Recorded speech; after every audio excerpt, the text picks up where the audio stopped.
ನಮಸ್ಕಾರ ಕನ್ನಡ ಬಿಗ್ ಫೈಟ್ಗೆ ಸ್ವಾಗತ. ನಾನು ಪ್ರಭು ಹಾದಿಮನಿ. ಬಾಂಗ್ಲಾದೇಶ ಹೊತ್ತಿ ಉರಿತಾ ಇದೆ. ಆದರೆ ಒಂದು ದುರಂತ, ಬಹಳ ನೋವಿನ ವಿಚಾರ. ಭಾರತೀಯರೆಲ್ಲರೂ ಕೂಡ ಬಹಳ ಮಮ್ಮಲ ಮರುಗ್ತಾ ಇದ್ದಾರೆ. ಯಾಕಂತ ಹೇಳಿದ್ರೆ ಅಲ್ಲಿ ಹಿಂದೂಗಳನ್ನು ಟಾರ್ಗೆಟ್ ಮಾಡಿ ಕೊಲ್ಲಲಾಗ್ತಾ ಇದೆ. ಹಿಂದೂ ದೇವಸ್ಥಾನಗಳನ್ನು ಧ್ವಂಸ ಮಾಡಲಾಗ್ತಾ ಇದೆ. ಹಿಂದೂ ಹೆಣ್ಣು ಮಕ್ಕಳನ್ನು ಟಾರ್ಗೆಟ್ ಮಾಡಲಾಗ್ತಾ ಇದೆ. ಬಾಂಗ್ಲಾದೇಶದಲ್ಲಿ ಪರಿಸ್ಥಿತಿ ಇದೇ ಮೊದಲಲ್ಲ. ನಾವು ಇತಿಹಾಸ ನೋಡಿದ್ರೆ ಗೊತ್ತಾಗುತ್ತೆ ಅಲ್ಲಿನ ಹಿಂದೂಗಳ ಪರಿಸ್ಥಿತಿ ಯಾವ ಮಟ್ಟಿಗಿದೆ ಅಂಥೇಳಿ.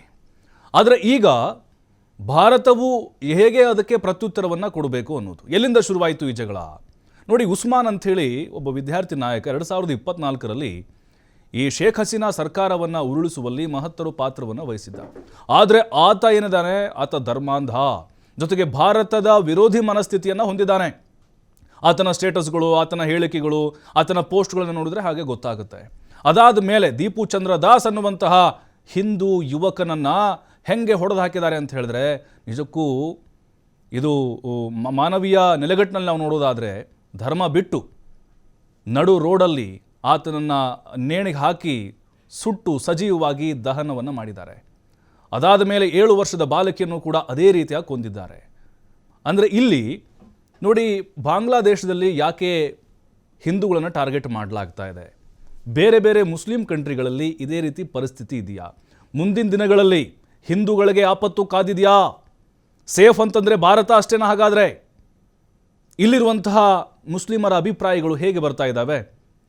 ಎಲ್ಲದರ ಬಗ್ಗೆ ಚರ್ಚೆ ಮಾಡಲಿಕ್ಕೆ ನಮ್ಮ ಜೊತೆಗೆ ಅತಿಥಿಗಳು ಜಾಯ್ನ್ ಆಗಿದ್ದಾರೆ. ಅವ್ರನ್ನ ಕಾರ್ಯಕ್ರಮಕ್ಕೆ ಸ್ವಾಗತ ಮಾಡ್ತೀನಿ. ಮೊದಲದಾಗಿ ಕಾಂಗ್ರೆಸ್ ವಕ್ತಾರರಾಗಿರುವಂತಹ ನಟರಾಜ್ ಗೌಡ ಜಾಯ್ನ್ ಆಗಿದ್ದಾರೆ. ಸರ್ ನಮಸ್ತೆ, ಕಾರ್ಯಕ್ರಮಕ್ಕೆ ಸ್ವಾಗತ. ಹಾಗೆ ಬಿಜೆಪಿ ವಕ್ತಾರರಾಗಿರುವಂತಹ ಯದುಕುಮಾರ್ ಗೌಡ ಅವರು ಜಾಯ್ನ್ ಆಗಿದ್ದಾರೆ. ಸರ್ ನಮಸ್ತೆ, ಕಾರ್ಯಕ್ರಮಕ್ಕೆ ಸ್ವಾಗತ. ಸರ್ ನಮಸ್ತೆ. ಹಾಗೆ ನಮ್ಮ ಜೊತೆಗೆ ವಜ್ರದೇಹಿ ಮಠದ ರಾಜಶೇಖರಾನಂದ ಸ್ವಾಮೀಜಿಯವರು ಜಾಯ್ನ್ ಆಗಿದ್ದಾರೆ. ಸ್ವಾಮೀಜಿಯವರೇ, ಕಾರ್ಯಕ್ರಮಕ್ಕೆ ಸ್ವಾಗತ ನಿಮಗೆ. ನಮಸ್ತೆ. ನಮಸ್ತೆ. ಎಸ್, ನಿಮ್ಮಿಂದಲೇ ಆರಂಭ ಮಾಡ್ತಾ ಇದ್ದೀನಿ. ನೋಡ್ತಾ ಇದ್ದೀರಿ, ಬಾಂಗ್ಲಾದೇಶದಲ್ಲಿ ಹಿಂದೂಗಳ ಮಾರಣ ಹೋಮ ನಡೀತಾ ಇದೆ, ನರಮೇಧ ಆಗ್ತಾ ಇದೆ. ಅಂದರೆ ಈಗ ನಮಗೆ ಪಾಕಿಸ್ತಾನ ಇಲ್ಲಿವರೆಗೂ ಮಗ್ಗಲ ಮುಳ್ಳಾಗಿತ್ತು, ಈಗ ಬಾಂಗ್ಲಾದೇಶ ಶುರು ಮಾಡಿದೆ. ಅಂದರೆ ಹಿಂದೂಗಳಿಗೆ ಇಸ್ಲಾಮಿಕ್ ಕಂಟ್ರಿಗಳಲ್ಲಿ ಖಂಡಿತವಾಗ್ಲೂ ಬದುಕಲಿಕ್ಕೆ ಅವಕಾಶ ಇಲ್ವಾ ಅಂತ ಆಗುತ್ತಾ ಅರ್ಥ? ಇದು ಸ್ವಾಭಾವಿಕವಾದಂತಹ ಪ್ರಶ್ನೆಯಲ್ಲೇ ಉತ್ತರ ಅಡಗಿದೆ. ಪ್ರಶ್ನೆ ಇರುವಂತದ್ದೇನು, ಇವತ್ತು ಬಾಂಗ್ಲಾದಲ್ಲಿ ಹಿಂದೂಗಳು ಅಲ್ಪಸಂಖ್ಯಾತರಾಗಿದ್ದಾರೆ. ಆ ಅಲ್ಪಸಂಖ್ಯಾತರಿಗೆ ರಕ್ಷಣೆ ಕೊಡಬೇಕಾದ್ದು ಬಾಂಗ್ಲಾದೇಶದ ಕರ್ತವ್ಯ. ಯಾಕೆ ಅಂತಂದ್ರೆ ಪ್ರಸ್ತುತ ಯೂನುಸ್ ಸರ್ಕಾರ ಏನ್ ಬಂದಿದೆ, ಅವರು ಅಥ್ಲೆಟ್ ಆಗಿ ನಾನಾ ದೇಶಗಳಲ್ಲಿ ಕ್ರೀಡೆಯನ್ನ ಆಡಿದವರು. ಅಲ್ಲಿಯ ಸಾಮರಸ್ಯ, ಅಲ್ಲಿಯ ಸಮರಸತೆ ಇದು ಯೂನುಸ್ ಅವರಿಗೆ ಬಹಳ ಚೆನ್ನಾಗಿ ಗೊತ್ತಿರಬೇಕು. ಒಂದು ಸಂದರ್ಭದಲ್ಲಿ ಇಮ್ರಾನ್ ಖಾನ್ರು ಪಾಕಿಸ್ತಾನ ಸರ್ಕಾರವನ್ನ ನಡೆಸಿದ್ರು. ಇವತ್ತು ಅವರು ಬಂದಿಯಾಗಿ ಜೈಲೊಳಗೆ ಕೊಳೆಯುತ್ತಾ ಇದ್ದಾರೆ. ಅದೇ ಪರಿಸ್ಥಿತಿ ಯೂನುಸ್ರಿಗೆ ಬರುವಂತದ್ರಲ್ಲಿ ಯಾವುದೇ ಸಂಶಯ ಇಲ್ಲ. ಆದ್ರೆ ನೋವಾಗಿರುವಂತದ್ದೇನು ಅಂದ್ರೆ, ಒಂದು ಕಾಲದಲ್ಲಿ ಬಾಂಗ್ಲಾ ವಿಮೋಚನೆಗೆ ಸದಾ ವ್ಯವಸ್ಥೆಯನ್ನ ಮಾಡಿಕೊಟ್ಟಂತ ಸನ್ಮಾನ್ಯ ಇಂದಿರಾ ಗಾಂಧೀಜಿಯವರನ್ನ ಇವತ್ತು ಬಾಂಗ್ಲಾ ಸರ್ಕಾರ ಮರೆತು ಕೈ ಕಟ್ಟಿಕೊಂಡು ಕುಳಿತುಕೊಂಡಿದೆ. ಅಂದ್ರೆ ಭಯೋತ್ಪಾದನೆ ಮತ್ತೆ ಮೂಲಭೂತವಾದಗಳನ್ನೇ ಅದು ಬಂಡವಾಳ ಮಾಡಿಕೊಂಡಿದೆ ಅಂತ ನಮ್ಗೆ ಇವತ್ತು ಅನ್ನಿಸ್ತದೆ. ಅಂದ್ರೆ ಇಂದಿರಾ ಗಾಂಧಿ ಅವರ ಕಾರಣ ಅಂತ ನೀವು ಹೇಳ್ತಾ ಇದ್ರ ಹಾಗಾದ್ರೆ ಡೈರೆಕ್ಟ್ ಆಗಿ? ಅಲ್ಲಲ್ಲ ಇಂದಿರಾ ಗಾಂಧೀಜಿ ಅವರು ಆವತ್ತು ಬಾಂಗ್ಲಾ ವಿಮೋಚನೆಗೆ ಒಂದು ದಾರಿಯನ್ನ ಮಾಡಿಕೊಟ್ರು, ಒಳ್ಳೆಯ ದಾರಿ. ನೀವು ಪ್ರತ್ಯೇಕವಾಗಿರಿ, ಚೆನ್ನಾಗಿರಿ ಅಂತ ಹೇಳಿದ್ರು ಅವರು. ಆದ್ರೆ ಇವತ್ತು ಅದನ್ನ ಭಾರತದ ಜೊತೆಗೆ ಸಂಬಂಧವಾಗಿ ಬೆಳೆಸಿಕೊಳ್ಳುವುದು ಬಿಟ್ಟು ಅದನ್ನ ಮರೆತು ಬಿಟ್ಟಿದ್ದಾರೆ. ಅಲ್ಲ, ಇನ್ನೊಂದು ಕಡೆ ಹೇಳ್ತಾ ಇದ್ದಾರೆ, ಆತ ಏನಿದ್ದಾನೆ ದೀಪು ಚಂದ್ರ ದಾಸು ವೈಯಕ್ತಿಕವಾದಂಥ ದ್ವೇಷ ಏನೋ ಇತ್ತಂತೆ. ಹಾಗಾಗಿ ಅದಕ್ಕೂ ಮತ್ತೆ ಧರ್ಮಕ್ಕೂ ಯಾಕೆ ನೀವು ಸಾಮ್ಯತೆಯನ್ನು ಮಾಡ್ತಾ ಇದ್ದೀರಿ, ಇದಕ್ಕೂ ಯಾಕೆ ನೀವು ಲಿಂಕ್ ಮಾಡ್ತಿದ್ದೀರಿ ಅನ್ನೋ ಒಂದು ವಾದ ಬರ್ತಾ ಇದೆ ಗುರುಜಿ. ಈಗ ಪ್ರಶ್ನೆ ಇರುವಂತದ್ದು, ಬಾಂಗ್ಲಾದಲ್ಲಿ ನಡೆಯುವಂತ ರಣ ರೋಚಕವಾಗಿರತಕ್ಕಂತ ವ್ಯವಸ್ಥೆ ಅಲ್ಲ, ಅದು ನರಮೇಧ. ಈ ನರಮೇಧವನ್ನ ಹಾಡು ಹಗಲ ಯಾರೇ ಆಗ್ಲಿ ಅವ, ಈಗ ಹಾಡು ಹಗಲೇ ಒಬ್ಬನನ್ನ ಕೊಂದು ಮರಕ್ಕೆ ನೇತು ಹಾಕಿ ಪೆಟ್ರೋಲ್ ಹಾಕಿ ಬೆಂಕಿ ಕೊಡೋದಂದ್ರೆ ಆ ದೇಶದ ಪರಿಸ್ಥಿತಿ ಏನು? ಆ ದೇಶದ ಪರಿಸ್ಥಿತಿಯನ್ನ ನಾವು ಮಾನಸಿಕ ಸ್ಥಿತಿಯನ್ನ ಅರ್ಥ ಮಾಡ್ಕೊಳ್ಬೇಕು. ಮಾನವೀಯ ಅಮಾನವೀಯ, ಇದು ಮಾನವೀಯನ? ಈಗ ಪ್ರಶ್ನೆ ಇರುವಂತದ್ದಂತ ಅಮಾನವೀಯತೆ ಆ ದೇಶದೊಳಗೆ ಯಾಕೆ ನುಸುಳ್ಬೇಕು? ಹಸೀನಾರನ್ನ ಭಾರತ ದೇಶ ರಕ್ಷಣೆ ಮಾಡ್ತಾ ಇರೋದು ಅಲ್ಲಿಯ ದಂಗೆಗಾಗಿ ಹೊರತು ಸಂಗ್ರಾಮಕ್ಕಲ್ಲ. ಅದನ್ನ ಬಾಂಗ್ಲಾ ತಿಳಿದುಕೊಳ್ಬೇಕು. ಎಸ್ ಬರ್ತೀನಿ ಗುರುಜಿ. ಮತ್ತೆ ಮುಸ್ಲಿಂ ವಿದ್ವಾಂಸರಾಗಿರುವಂತಹ ಉಮರ್ ಶರೀಫ್ ಅವರು ನಮ್ಮ ಜೊತೆಗೆ ಜಾಯ್ನ್ ಆಗಿದ್ದಾರೆ. ಉಮರ್ ಶರೀಫ್ ಅವರ ಕಾರ್ಯಕ್ರಮಕ್ಕೆ ಸ್ವಾಗತ ನಿಮಗೆ. ಧನ್ಯವಾದಗಳು. Thank you. Yes sir. ಈಗ ಸರ್, ಬಾಂಗ್ಲಾದಲ್ಲಿ ನೋಡ್ತಾ ಇದ್ದೀರಿ, ನಿಜಕ್ಕೂ ಮಾರಣ ಹೋಮ ಅನ್ನುವಂತಹ ವಿಶ್ಲೇಷಣೆಗಳು ಆಗ್ತಾ ಇದೆ. ಹಿಂದೂಗಳಿಗೆ ಬಹುಸಂಖ್ಯಾತರಿರುವಂತಹ ಪ್ರದೇಶ ಏನು ಮುಸ್ಲಿಮರು ಕಂಟ್ರಿಗಳಿರ್ತವೆ ಅಲ್ಲಿ ಉಳಿಗಾಲ ಇಲ್ಲ, ಅವ್ರನ್ನ ಹೊರದಬ್ಬುವಂಥ ಕೆಲಸ ಆಗ್ತಾ ಇದೆ ಅಂತೇಳಿ. ಅಂದರೆ ಧರ್ಮದ ಅಮಲು ಹಿಂಗಾದಾಗ, ಮತಾಂಧತೆಯ ಆ ಮನಸ್ಥಿತಿ ಜಾಸ್ತಿ ಆದಾಗ ಈ ಥರದ ಘಟನೆಗಳಾಗುತ್ತಾ ಅಂತ ನೀವು ಒಪ್ಕೊಳ್ತೀರಾ?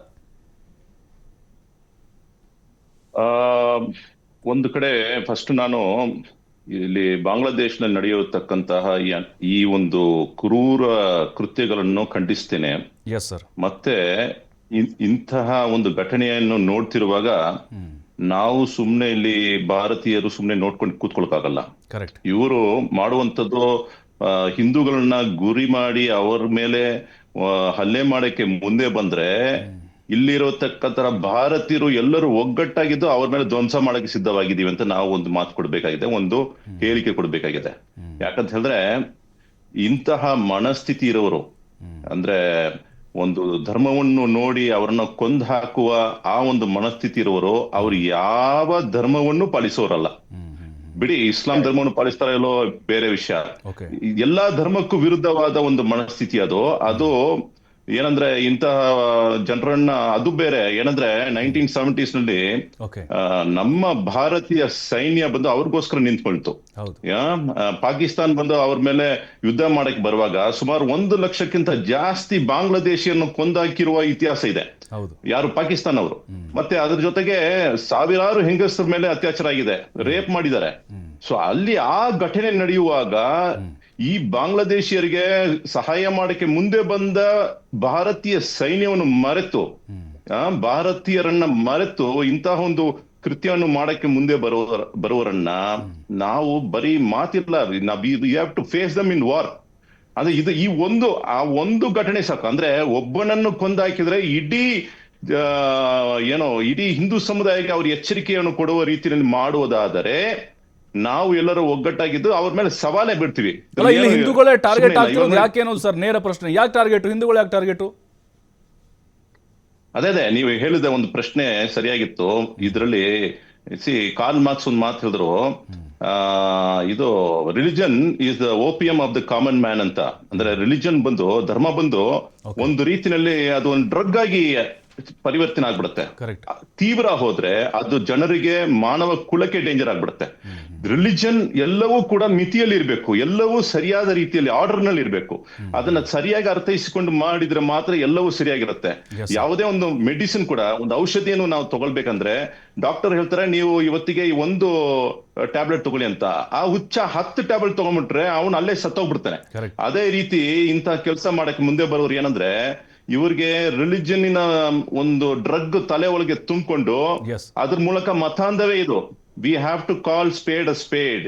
ಇವ್ರು ಹುಚ್ಚರಂದ್ರೆ ಇವ್ರು ಹುಚ್ಚರಂತಾನೆ ಹೇಳ್ಬೇಕು. ಇವ್ರು ನಮ್ಮ ಶತ್ರುಗಳಂತ ನಾವು ಘೋಷಿಸಬೇಕು. ಅವ್ರ ಮೇಲೆ ಯುದ್ಧಕ್ಕೆ ತಯಾರಾಗಬೇಕು.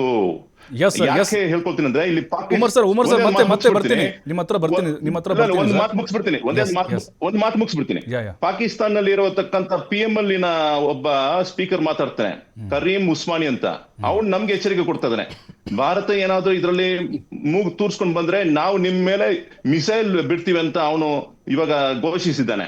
ಸೊ ಅದಕ್ಕೆ ನಾವು ಡೈರೆಕ್ಟ್ ಆಗಿ ಉತ್ತರ ಕೊಡ್ಬೇಕಾಗಿರುತ್ತೆ. ನೀನು ಯುದ್ಧಕ್ಕೆ ಬಂದ್ರು ನಾವು ಸಿದ್ಧವಾಗಿದ್ದೀವಿ ಅಂತ ಆ ಒಂದು ಘೋಷಣೆ ನಾವು ಕೊಡ್ಬೇಕಾಗಿರುತ್ತೆ. ಅಲ್ಲ, ನಂದು ಇನ್ನೊಂದು ಪ್ರಶ್ನೆ ಸರ್, ಅದಕ್ಕೆ ಪೂರಕವಾಗಿ, ಇದು ಉಮರ್ ಶರೀಫ್ ಅವರು ಇದು ವೈಯಕ್ತಿಕವಾದಂಥ ಅಭಿಪ್ರಾಯನ ಅಥವಾ ಭಾರತದಲ್ಲಿರುವಂಥ ಎಲ್ಲಾ ಮುಸ್ಲಿಮರ ಅಭಿಪ್ರಾಯಗಳು ಅಥವಾ ಮನಸ್ಥಿತಿಗಳು ಹಿಂಗೆ ಇರುತ್ತಾ ಅಂತ? ಇದೇ ರೀತಿ ಆಕ್ರೋಶ, ನಾವು ಅವ್ರನ್ನ ಸುಮ್ಮನೆ ಬಿಡಲ್ಲ ನಮ್ಮ ಶತ್ರುಗಳು ಅನ್ನೋದು ಮನಸ್ಥಿತಿಗಳು? ಉಮರ್ ಶರೀಫ್ ಅಂತವರು ಏನಂದ್ರೆ ಇಷ್ಟು ಓಪನ್ ಆಗಿ ಮಾತಾಡೋರು ಬಹಳ ಕಡಿಮೆ ಇದಾರೆ. ಭಾರತೀಯ ಮುಸ್ಲಿಂನಲ್ಲಿ ಇಷ್ಟು ಓಪನ್ ಆಗಿ ಮಾತಾಡೋರು ಬಹಳ ಕಡಿಮೆ ಇದಾರೆ. ನೀವು ಹುಡುಕ್ಬೇಕಾಗಿರುತ್ತೆ, ಎಲ್ಲೋ ಒಂದ್ ಕಡೆ ಅಲ್ಲಿ ಇಲ್ಲಿ ಅಂತ ಸಿಗ್ಬೋದು. ಬಟ್ ಏನಂದ್ರೆ ದೇಶ ಪ್ರೇಮ ಅನ್ನೋದು ಸ್ಟ್ರಾಂಗ್ ಆಗಿದೆ. ಅದೇ ರೀತಿ ನಮ್ಮ ಮಾನವೀಯತೆಯನ್ನು ಉಳಿಸ್ಕೊಳ್ಬೇಕಂತ ಆ ಒಂದು ಉದ್ದೇಶ ಕೂಡ ಸ್ಟ್ರಾಂಗ್ ಆಗಿದೆ. ಬಟ್ ಇಂತಹ ಓಪನ್ ಆಗಿ ಮಾತಾಡೋರು ಬಹಳ ಕಡಿಮೆ ಇದೆ. Correct sir. ಬರ್ತೀನಿ ಸರ್. ಮತ್ತೆ ನಟರಾಜ್ ಗೌಡ್ರೆ, ಈಗ ಇಂದಿರಾ ಗಾಂಧಿ ಅವರು 1971 ಬಾಂಗ್ಲಾ ವಿಭಜನೆಗೆ ಕಾರಣ ಆಗದೇ ಇದ್ದಿದ್ರೆ ಈ ಪರಿಸ್ಥಿತಿ ಬರ್ತಿರ್ಲಿಲ್ಲ ಅಂತ ಒಂದ್ ಕಡೆ ಒಳ್ಳೇದು ಚರ್ಚೆ ಮಾಡ್ತಿದ್ದಾರೆ. ಬಾಂಗ್ಲಾ ಅವ್ರಿಗೆ ಸಪೋರ್ಟ್ ಮಾಡಿದ್ರು ಅಂತ ಹೇಳಿ, ಇಲ್ಲ ಬಾಂಗ್ಲಾ ಉದಯಕ್ಕೆ ಇವರೇ ಕಾರಣ, ಈಗ ಅನುಭವಿಸ್ತಾ ಇದ್ದಾರೆ ಅಂತ ಹೇಳಿ. ನೋಡಿ, ಬಾಂಗ್ಲಾ ಆಗಿದ್ದು ಅವತ್ತಿಂದ ಇವತ್ತವರೆಗೂ ಬಾಂಗ್ಲಾದೇಶ ನಮಗೆ ಒಂದು ನ್ಯಾಚುರಲ್ ಫ್ರೆಂಡ್, ಒಂದು ಸ್ವಾಭಾವಿಕ ಸ್ನೇಹಿತರು. ನಮ್ಮದು ಇಲ್ಲಿಂದ ಟ್ರೇಡು, ಇಲ್ಲಿಂದ ಬೇರೆ ಬೇರೆ ರೀತಿಯಲ್ಲಿ ನಾವು ಭಾಳ ಒಪ್ಪಂದ ಮಾಡಿಕೊಂಡು ಅನ್ಯೋನ್ಯವಾಗಿದ್ದೀವಿ ಭಾರತ ಬಾಂಗ್ಲಾದೇಶ. ಆದರೆ ಕಳೆದ ಒಂದೆರಡು ವರ್ಷಗಳಿಂದ ಭಾರತದಲ್ಲಿ ಈ ಯಾವಾಗ ನಾವು ಈಗ ತೀಸ್ತಾ ರಿವರ್ದು ಮತ್ತು ಗಂಗಾ ಜಲದ ರಿವರ್ದು ಏನು ಟ್ರೀಟಿಗಳು ಬಂತು, ಆ ಚರ್ಚೆಗಳೇನು ನಡೀತಾ ಇದೆ. ಚೈನಾ ಯಾವಾಗ ಹೆಚ್ಚಿಗೆ ಬಾಂಗ್ಲಾದೇಶದಲ್ಲಿ ಇನ್ವೆಸ್ಟ್ಮೆಂಟ್ ಮಾಡ್ತಾ ಇದೆ, ಪಾಕಿಸ್ತಾನ ಹೆಚ್ಚಿಗೆ ಬಾಂಗ್ಲಾದೇಶ ಜೊತೆಗೆ ಸಂಪರ್ಕವನ್ನು ಬೆಳೆಸ್ತಾ ಇದೆ. ಬಾಂಗ್ಲಾದೇಶದಲ್ಲಿ ಮತೀಯವಾದ ಎಕ್ಸ್ಟ್ರೀಮಿಸಮ್ ಕೆಲವರು 1% ಮತೀಯವಾದ ಜಾಸ್ತಿ ಬೆಳೀತಾ ಇದೆ, ಧರ್ಮಾಂಧತೆ ಜಾಸ್ತಿ ಬೆಳೀತಾ ಇದೆ. ಅವರು ಈ ಮಾಬ್ ಲಿಂಚಿಂಗನ್ನು ಮಾಡಲಿಕ್ಕೆ ಕಾನೂನನ್ನು ಕೈಗೆತ್ತಿಕೊಂಡು ಈ ರೀತಿಯಾಗಿ ಒಂದು ಇನ್ನೂ ಯುವಕನನ್ನು ಥಳಿಸಿ ಹತ್ಯೆ ಮಾಡಿದ್ದಾರೆ. ಆ ಥರ ಮತೀಯವಾದ ಧರ್ಮಾಂಧತೆ ಎಲ್ಲ ದೇಶಗಳಿದೆ. ಆದರೆ ಅಲ್ಪಸಂಖ್ಯಾತರ ರಕ್ಷಣೆ ಮಾಡಬೇಕಂತ ಬಾಂಗ್ಲಾ ಸರ್ಕಾರ ಇದಕ್ಕೆ ಇವತ್ತು ಉತ್ತರ ಕೊಟ್ಟಿದ್ದಾರೆ. ಇಲ್ಲ, ನಾವು ರಕ್ಷಣೆ ಮಾಡ್ತೀವಿ, ಅದು ಬೇರೆ ಅವರ ಹೇಳಿಕೆಗಳು ಇದ್ದೇವೆ. ನಮ್ಮ ಭಾರತ ಸರ್ಕಾರ ಯಾರು ಯುನಸ್ ಅವರು ಹೇಳ್ತಾ ಇದ್ದಾರೆ, ಯುನಸ್ ಸರ್ಕಾರದ ಬಗ್ಗೆ ನೀವು? ಇಲ್ಲ, ಹೌದು, ಯುನಸ್ ಸರ್ಕಾರ ಅಲ್ಲ, ಅವರು ಹಾದಿ ಅವರು ಸತ್ನಲ್ಲ ಸರ್, ಅವನು ವಿದ್ಯಾರ್ಥಿ ಮುಖಂಡ, ಅವನ ಪರವಾಗಿ ಇರ್ತೀವಿ ನಾವು ಅಂದ್ರೆ ಭಾರತ ವಿರೋಧಿ ಮನಸ್ಥಿತಿನೇ ಭಾಷಣ ಮಾಡಿದ್ದಾರೆ ಅವರು ಅಂತ್ಯಕ್ರಿಯೆ ಸಂದರ್ಭದಲ್ಲಿ. ಇಲ್ಲ, ಅದು ಏನಂತ ಹೇಳಿದ್ದಾರೆ ಅಂದ್ರೆ ಎಲ್ಲರನ್ನ ಅರೆಸ್ಟ್ ಮಾಡಿದ್ದೀವಿ, ಅವ್ರ ಕ್ರಮ ತಗೊಂತೀವಿ ಈ ತರ ಹೇಳ್ತಾ ಇದ್ದಾರೆ. ಭಾರತ ಸರ್ಕಾರ ಕೂಡ ಅದಕ್ಕೆ ಪ್ರೊಟೆಕ್ಷನ್ ಆಲ್ರೆಡಿ ಹೇಳಿದೆ. ಇದು ಭೀಕರವಾಗಿದೆ, ಗಂಭೀರವಾದ ಪ್ರಕರಣ. ನೀವು ಅಲ್ಲಿ ಅಲ್ಪಸಂಖ್ಯಾತರಿಗೆ, ಹಿಂದೂಗಳಿಗೆ ಅಥವಾ ಬೇರೆ ಯಾವುದೇ ಅಲ್ಪಸಂಖ್ಯಾತರಿಗೆ ರಕ್ಷಣೆಯನ್ನು ಕೊಡೋ ಕೆಲಸವನ್ನು ಬಾಂಗ್ಲಾ ಸರ್ಕಾರ ಮಾಡಬೇಕು ಅಂತೇಳಿ ಅದು ಆಲ್ರೆಡಿ ಹೇಳಿದೆ. ಇಂಥ ಸಮಯದಲ್ಲಿ ಈ ಎಲ್ಲಿ ಎಕ್ಸ್ಟ್ರೀಮಿಸಮ್ ಅನ್ನೋದು ಶುರುವಾಗ್ತದಲ್ಲ, ಅದು ಎಲ್ಲ ಕಡೆ ಈ ಥರ ಪ್ರಾಬ್ಲಮ್ನ ಶುರು ಮಾಡ್ತದೆ. ಅಲ್ಪಸಂಖ್ಯಾತರ ಮೇಲೆ ಬಹುಸಂಖ್ಯಾತರ ದಬ್ಬಾಳಿಕೆ ಮಾಡ್ತಾರಲ್ಲ, ಅದು ಅಮೆರಿಕದಲ್ಲಾಗ್ಬೋದು, ಭಾರತದಲ್ಲಾಗ್ಬೋದು, ಅಥವಾ ಪಾಕಿಸ್ತಾನ ಆಗ್ಬೋದು, ಅಥವಾ ಯಾವುದೇ ದೇಶದಲ್ಲಿ, ಬಾಂಗ್ಲಾದೇಶ ಪ್ರಕಾರ ನಮ್ಮಲ್ಲಿ ಭಾರತದಲ್ಲಿ ಅಲ್ಪಸಂಖ್ಯಾತರಿಗೆ ಅಪಾಯ ಇದೆ ಅಂತ ಗಂಡಾಂತರ ಇದೆ. ಇಲ್ಲ, ನಾನು ನಿಮ್ಮ ಮಾತು ಅರ್ಥ ಮಾಡ್ಕೊಳ್ಳಿಲ್ಲ. ಓಕೆ, ಅಲ್ಪಸಂಖ್ಯಾತರ ರಕ್ಷಣೆ ಬಹುಸಂಖ್ಯಾತರ ಜವಾಬ್ದಾರಿ, ಬಹುಸಂಖ್ಯಾತರ ಜವಾಬ್ದಾರಿ ಜೊತೆಗೆ ಸರ್ಕಾರದ ಜವಾಬ್ದಾರಿ. ಎಲ್ಲಿ ಬಹುಸಂಖ್ಯಾತರಲ್ಲಿ ಎಲ್ಲೋ 0.5%, 0.1% ಎಕ್ಸ್ಟ್ರೀಮಿಸಮ್ಗೆ ಹೋಗ್ತಾರಲ್ಲ, ಮತಾಂಧರಾಗ್ತಾರಲ್ಲ, ಮೂಲಭೂತವಾದಿಗಳಾಗ್ತಾರಲ್ಲ, ಆ ಸಮಯದಲ್ಲಿ ಅಲ್ಪಸಂಖ್ಯಾತರಿಗೆ ಆತಂಕ ಆಗ್ತದೆ. ಈಗ ಬಾಂಗ್ಲಾದೇಶದಲ್ಲಿ ಆಗ್ತಾ ಇರೋದು ಅದೇನೆ. ಇಡೀ ಬಾಂಗ್ಲಾದೇಶಿಗಳೆಲ್ಲ ಭಾರತ ವಿರುದ್ಧವಾಗಿದ್ದಾರಾ? ಇಡೀ ಬಾಂಗ್ಲಾದೇಶ ಪಾಪ್ಯುಲೇಷನ್ ಭಾರತ ವಿರುದ್ಧವಾಗಿದೆಯಾ? ಇಲ್ಲ. ಬಾಂಗ್ಲಾದೇಶ ಬಂಗಾಳಿ ಭಾಷೆಯನ್ನ, ರವೀಂದ್ರ ಟ್ಯಾಗೋರ್ ಅವ್ರನ್ನ ಪೂಜೆ ಮಾಡುತ್ತಲ್ಲಿ ಇವತ್ತು ಕೂಡ ಬಂಗಾಳಿ ಭಾಷೆಯನ್ನು ಉಪಯೋಗಿಸ್ತಾರೆ. ಭಾರತಕ್ಕೂ ಬಾಂಗ್ಲಾದೇಶಕ್ಕೂ ಅನ್ಯೋನ್ಯ ಸಂಬಂಧ ಇತ್ತು, ಸ್ನೇಹ ಇತ್ತು. ಅದನ್ನು ಮುಂದುವರಿಸ್ಕೊಂಡು ಹೋಗಬೇಕಾದಂಥದ್ದು ನಾವು ವಿದೇಶಾಂಗ ನೀತಿಯಲ್ಲಿ ಒತ್ತಡವನ್ನು ಹಾಕಿ ಮಾಡ್ಕೊಂಡು ಹೋಗಬೇಕಾಗ್ತದೆ. ಒಂದು. ಎರಡನೇದು, ಚೈನಾದ ಅಲ್ಲಿನ ಏನು ಒಳನುಸುಳುವಿಕೆ ಇದೆಯಲ್ಲ, ಅವ್ರ ಮೇಲೆ ಪ್ರಭಾವ ಬೀರ್ತಾ ಇರ್ತಕ್ಕಂಥದ್ದು, ಪಾಕಿಸ್ತಾನ ಪ್ರಭಾವ ಬೀರ್ತಾ ಇರ್ತಕ್ಕಂಥದ್ದು ತಡಿಲೇಬೇಕಾಗ್ತದೆ. ಬಾಂಗ್ಲಾದೇಶವನ್ನು ನಾವು ಅಕ್ಕಪಕ್ಕದ ರಾಷ್ಟ್ರಗಳನ್ನ ಉಳಿಸ್ಕೋಬೇಕಾಗ್ತದೆ, ಸ್ನೇಹಿತರ ಉಳಿಸ್ಕೋಬೇಕಾಗ್ತದೆ. ಈಗ ಉಮರ್ ಶರೀಫ್ ಹೇಳ್ದಂಗೆ ಯುದ್ಧ ಮಾಡಿ ಆದರೂ, ಅದು ಏನು ಜಾಸ್ತಿ ತಾರಕಕ್ಕೆ ಹೋದರೆ, ಯುದ್ಧ ಮಾಡಿ ಆದರೂ ಭಾರತದ ಮುಸಲ್ಮಾನರೆಲ್ಲ, ಬಹುಸಂಖ್ಯಾತರು, ಅಲ್ಪಸಂಖ್ಯಾತರೆಲ್ಲ ಒಂದೇ, ಭಾರತೀಯರು ಎಲ್ಲರೂ ಇಂತಹ ಯಾವುದೇ ತೀವ್ರಗತಿಯ ಪರಿಣಾಮ ಬಂದರೂ ಕೂಡ ಎದುರಿಸಕ್ಕೆ ಸಿದ್ಧ ಆಗಿದ್ದಾರೆ. ಕೇಂದ್ರ ಸರ್ಕಾರದ ಪರವಾಗಿ ಇಡೀ ದೇಶ ಇರುತ್ತೆ. ಅವರು ಯಾವುದೇ ನಿರ್ಧಾರವನ್ನು ಬಾಂಗ್ಲಾದೇಶದ ಮೇಲೆ ತೀರ್ಮಾನ ತೆಗೆದುಕೊಂಡ್ರೆ ಇಡೀ ದೇಶ ಒಟ್ಟಾಗಿರುತ್ತೆ. ಹಾಗಾಗಿ ವಿದೇಶಾಂಗ ನೀತಿ ಮುಖಾಂತರ, ರಾಜತಾಂತ್ರಿಕ ನೀತಿ ಮುಖಾಂತರ ನೀವು ಕೈ ಜೋಡಿಸಲ್ಲ ಸರ್. ಯುದ್ಧ ಮಾಡ್ತೀವಿ ಅಂದ್ರೆ ಬೇಡ, ಜನ ಆಸ್ತಿ ಪಾಸ್ತಿ ಆಗುತ್ತೆ ಅಂತ ಹೇಳ್ತೀರಿ. ಈಗ ನೋಡಿ, ಪಾಕಿಸ್ತಾನ ಮೇಲೆ ಯುದ್ಧ ಬೇಕಿತ್ತ ಅಂತ ಪ್ರಶ್ನೆ ಮಾಡಿದಂತರು ಕಾಂಗ್ರೆಸ್. ಕೇಳ್ರಿ, ನೋಡಿ, ಯುದ್ಧ ಕೆಲವು ಸಲ ಯಾವ ಸಮಯ, ಅದಕ್ಕೆ ರಾಜತಾಂತ್ರಿಕ ನೀತಿ ಅಂತ ಯಾಕೆ ಕೇಳಿದೆ ನಾನು, ವಿದೇಶಾಂಗ ನೀತಿ ಅಂತ ಕೇಳಿದೆ. ಆಪ್ಷನ್ಸ್ ಇರ್ತಾವಲ್ಲ, ಆಪ್ಷನ್ಸ್ ಕೈ ಮೀರಿ ಹೋದಾಗ ಮಾತ್ರ ತಾನೇ ಈ ತರ ಯುದ್ಧಕ್ಕೆ ಹೋಗೋದು. ನಾವು ಅವನ್ನ ನಾವು ಏನು ಒತ್ತಡಗಳನ್ನ ಏರೋ ಮುಖಾಂತರ ಅಲ್ಲಿ ಶಾಂತಿ ಸುವ್ಯವಸ್ಥೆ ಕಾಪಾಡಬೇಕು. ಅಲ್ಲಿನ ಯೂನಿಟ್ ಸರ್ಕಾರ ಇವತ್ತು ಮುಂದೆ ಚುನಾವಣೆ ಆಗುತ್ತೆ, ಫೆಬ್ರವರಿ ಚುನಾವಣೆ ಆಗುತ್ತೆ. ಚುನಾವಣೆ ಪಾರದರ್ಶಕವಾಗಿ, ನ್ಯಾಯಸಮ್ಮತವಾಗಿ ಚುನಾವಣೆ ಆಗಬೇಕಂದ್ರೆ ಎಲ್ಲ ಕೆಲಸಗಳನ್ನ ಶಾಂತಿ ಸುವ್ಯವಸ್ಥೆ ಕಾಪಾಡ್ಕೋಬೇಕು. ಚುನಾವಣೆ ಪಾರದರ್ಶಕವಾಗಿ ಆಗಬೇಕಂದ್ರೆ ಆ ಸರ್ಕಾರದ ಮೇಲೆ ನಮ್ಮ ಸರ್ಕಾರ, ಭಾರತ ಸರ್ಕಾರ ಕೂಡ ಒತ್ತಡವನ್ನು ಹಾಕಬೇಕಾಗ್ತದೆ, ಅವರಿಗೆ ಮನವರಿಕೆ ಮಾಡ್ಕೊಡ್ಬೇಕಾಗ್ತದೆ. ಅಲ್ಪಸಂಖ್ಯಾತರ ರಕ್ಷಣೆ ಆ ಸರ್ಕಾರದ ಹೊಣೆ. ಅವರು ಬಾಂಗ್ಲಾದೇಶಿ ಪ್ರಜೆ, ಅವನು ಹಿಂದೂ ಯುವಕ ಆದ್ರೂ ಬಾಂಗ್ಲಾದೇಶದ ಪ್ರಜೆ, ಬಾಂಗ್ಲಾದೇಶಿ ಪ್ರಜೆಯನ್ನ ಕಾಪಾಡಬೇಕಾದ ಬಾಂಗ್ಲಾದೇಶ ಸರ್ಕಾರದ ಹೊಣೆಗಾರಿಕೆ. ಆ ಕೆಲಸ ಅದನ್ನು ಮಾಡಬೇಕಾಗ್ತದೆ, ನಾವು ಒತ್ತಡ ಹಾಕಬೇಕಾಗ್ತದೆ. ಯಸ್ ಸರ್, ಖಂಡಿತ ಸರ್. ಬರ್ತೀನಿ, ಒಂದು ಬ್ರೇಕ್ ಸಮಯ ಆಗಿದೆ, ಒಂದು ಬ್ರೇಕ್ ಇರುತ್ತೆ. ಬ್ರೇಕ್ ಆದ್ಮೇಲೆ ಅಖಾಡ ಮತ್ತೆ ಮುಂದುವರಿಯುತ್ತೆ. ಬಳಿಕ ಅಖಾಡ ಬಿಗ್ ಫೈಟ್ಗೆ ಮತ್ತೆ ಸ್ವಾಗತ. ಯದುಕುಮಾರ್ ಸರ್, ಈಗ ಬಿಜೆಪಿ ನಾಯಕರಿಗೆ, ಅದರಲ್ಲೂ ಹಿಂದೂ ಹೆಸರು ಹೇಳ್ಕೊಂಡು ಅಧಿಕಾರಕ್ಕೆ ಬರ್ತೀರಿ, ಹಿಂದುತ್ವದ ಮೇಲೆ ಭಾಷಣ ಮಾಡ್ತೀರಿ, ಕೆಲವೊಂದಿಷ್ಟು ನೋಡಿದ್ದೇವೆ ನಾವು ರಣತಂತ್ರಗಳನ್ನು. ಬಟ್ ಅಲ್ಲಿ ಹಿಂದೂಗಳ ಕಗ್ಗೋಲೆಗಳಾಗ್ತಾ ಇದೆ. ಕೇಂದ್ರ ಸರ್ಕಾರ ಏನು ಕ್ರಮ ತೆಗೆದುಕೊಳ್ತಪ್ಪ, ಏನು ವಾರ್ನಿಂಗ್ ಕೊಡ್ತು ಅಂತ ಕೇಳ್ತಿದ್ದಾರೆ.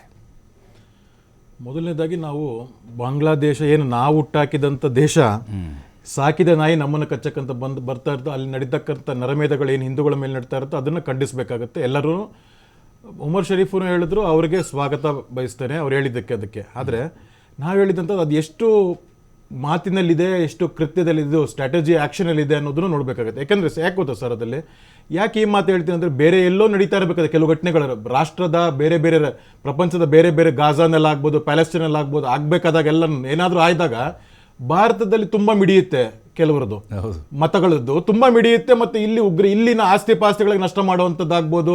I stand with Palestine, I stand with Gaza, ಮತ್ತೆ ಅದನ್ನ ಏನಂತಾರೆ ನಮ್ಮ ಬ್ರಿಗೇಡ್ ರೋಡ್ ರಸ್ತೆಗಳಲ್ಲಿ ಕ್ಯಾಂಡಲ್ ಮಾರ್ಚ್ ಆಗುವಂಥದ್ದು, ಪೀಸ್ ಮಾರ್ಚ್ ಆಗುವಂಥದ್ದು ಆ ಥರ ಆಗುತ್ತೆ.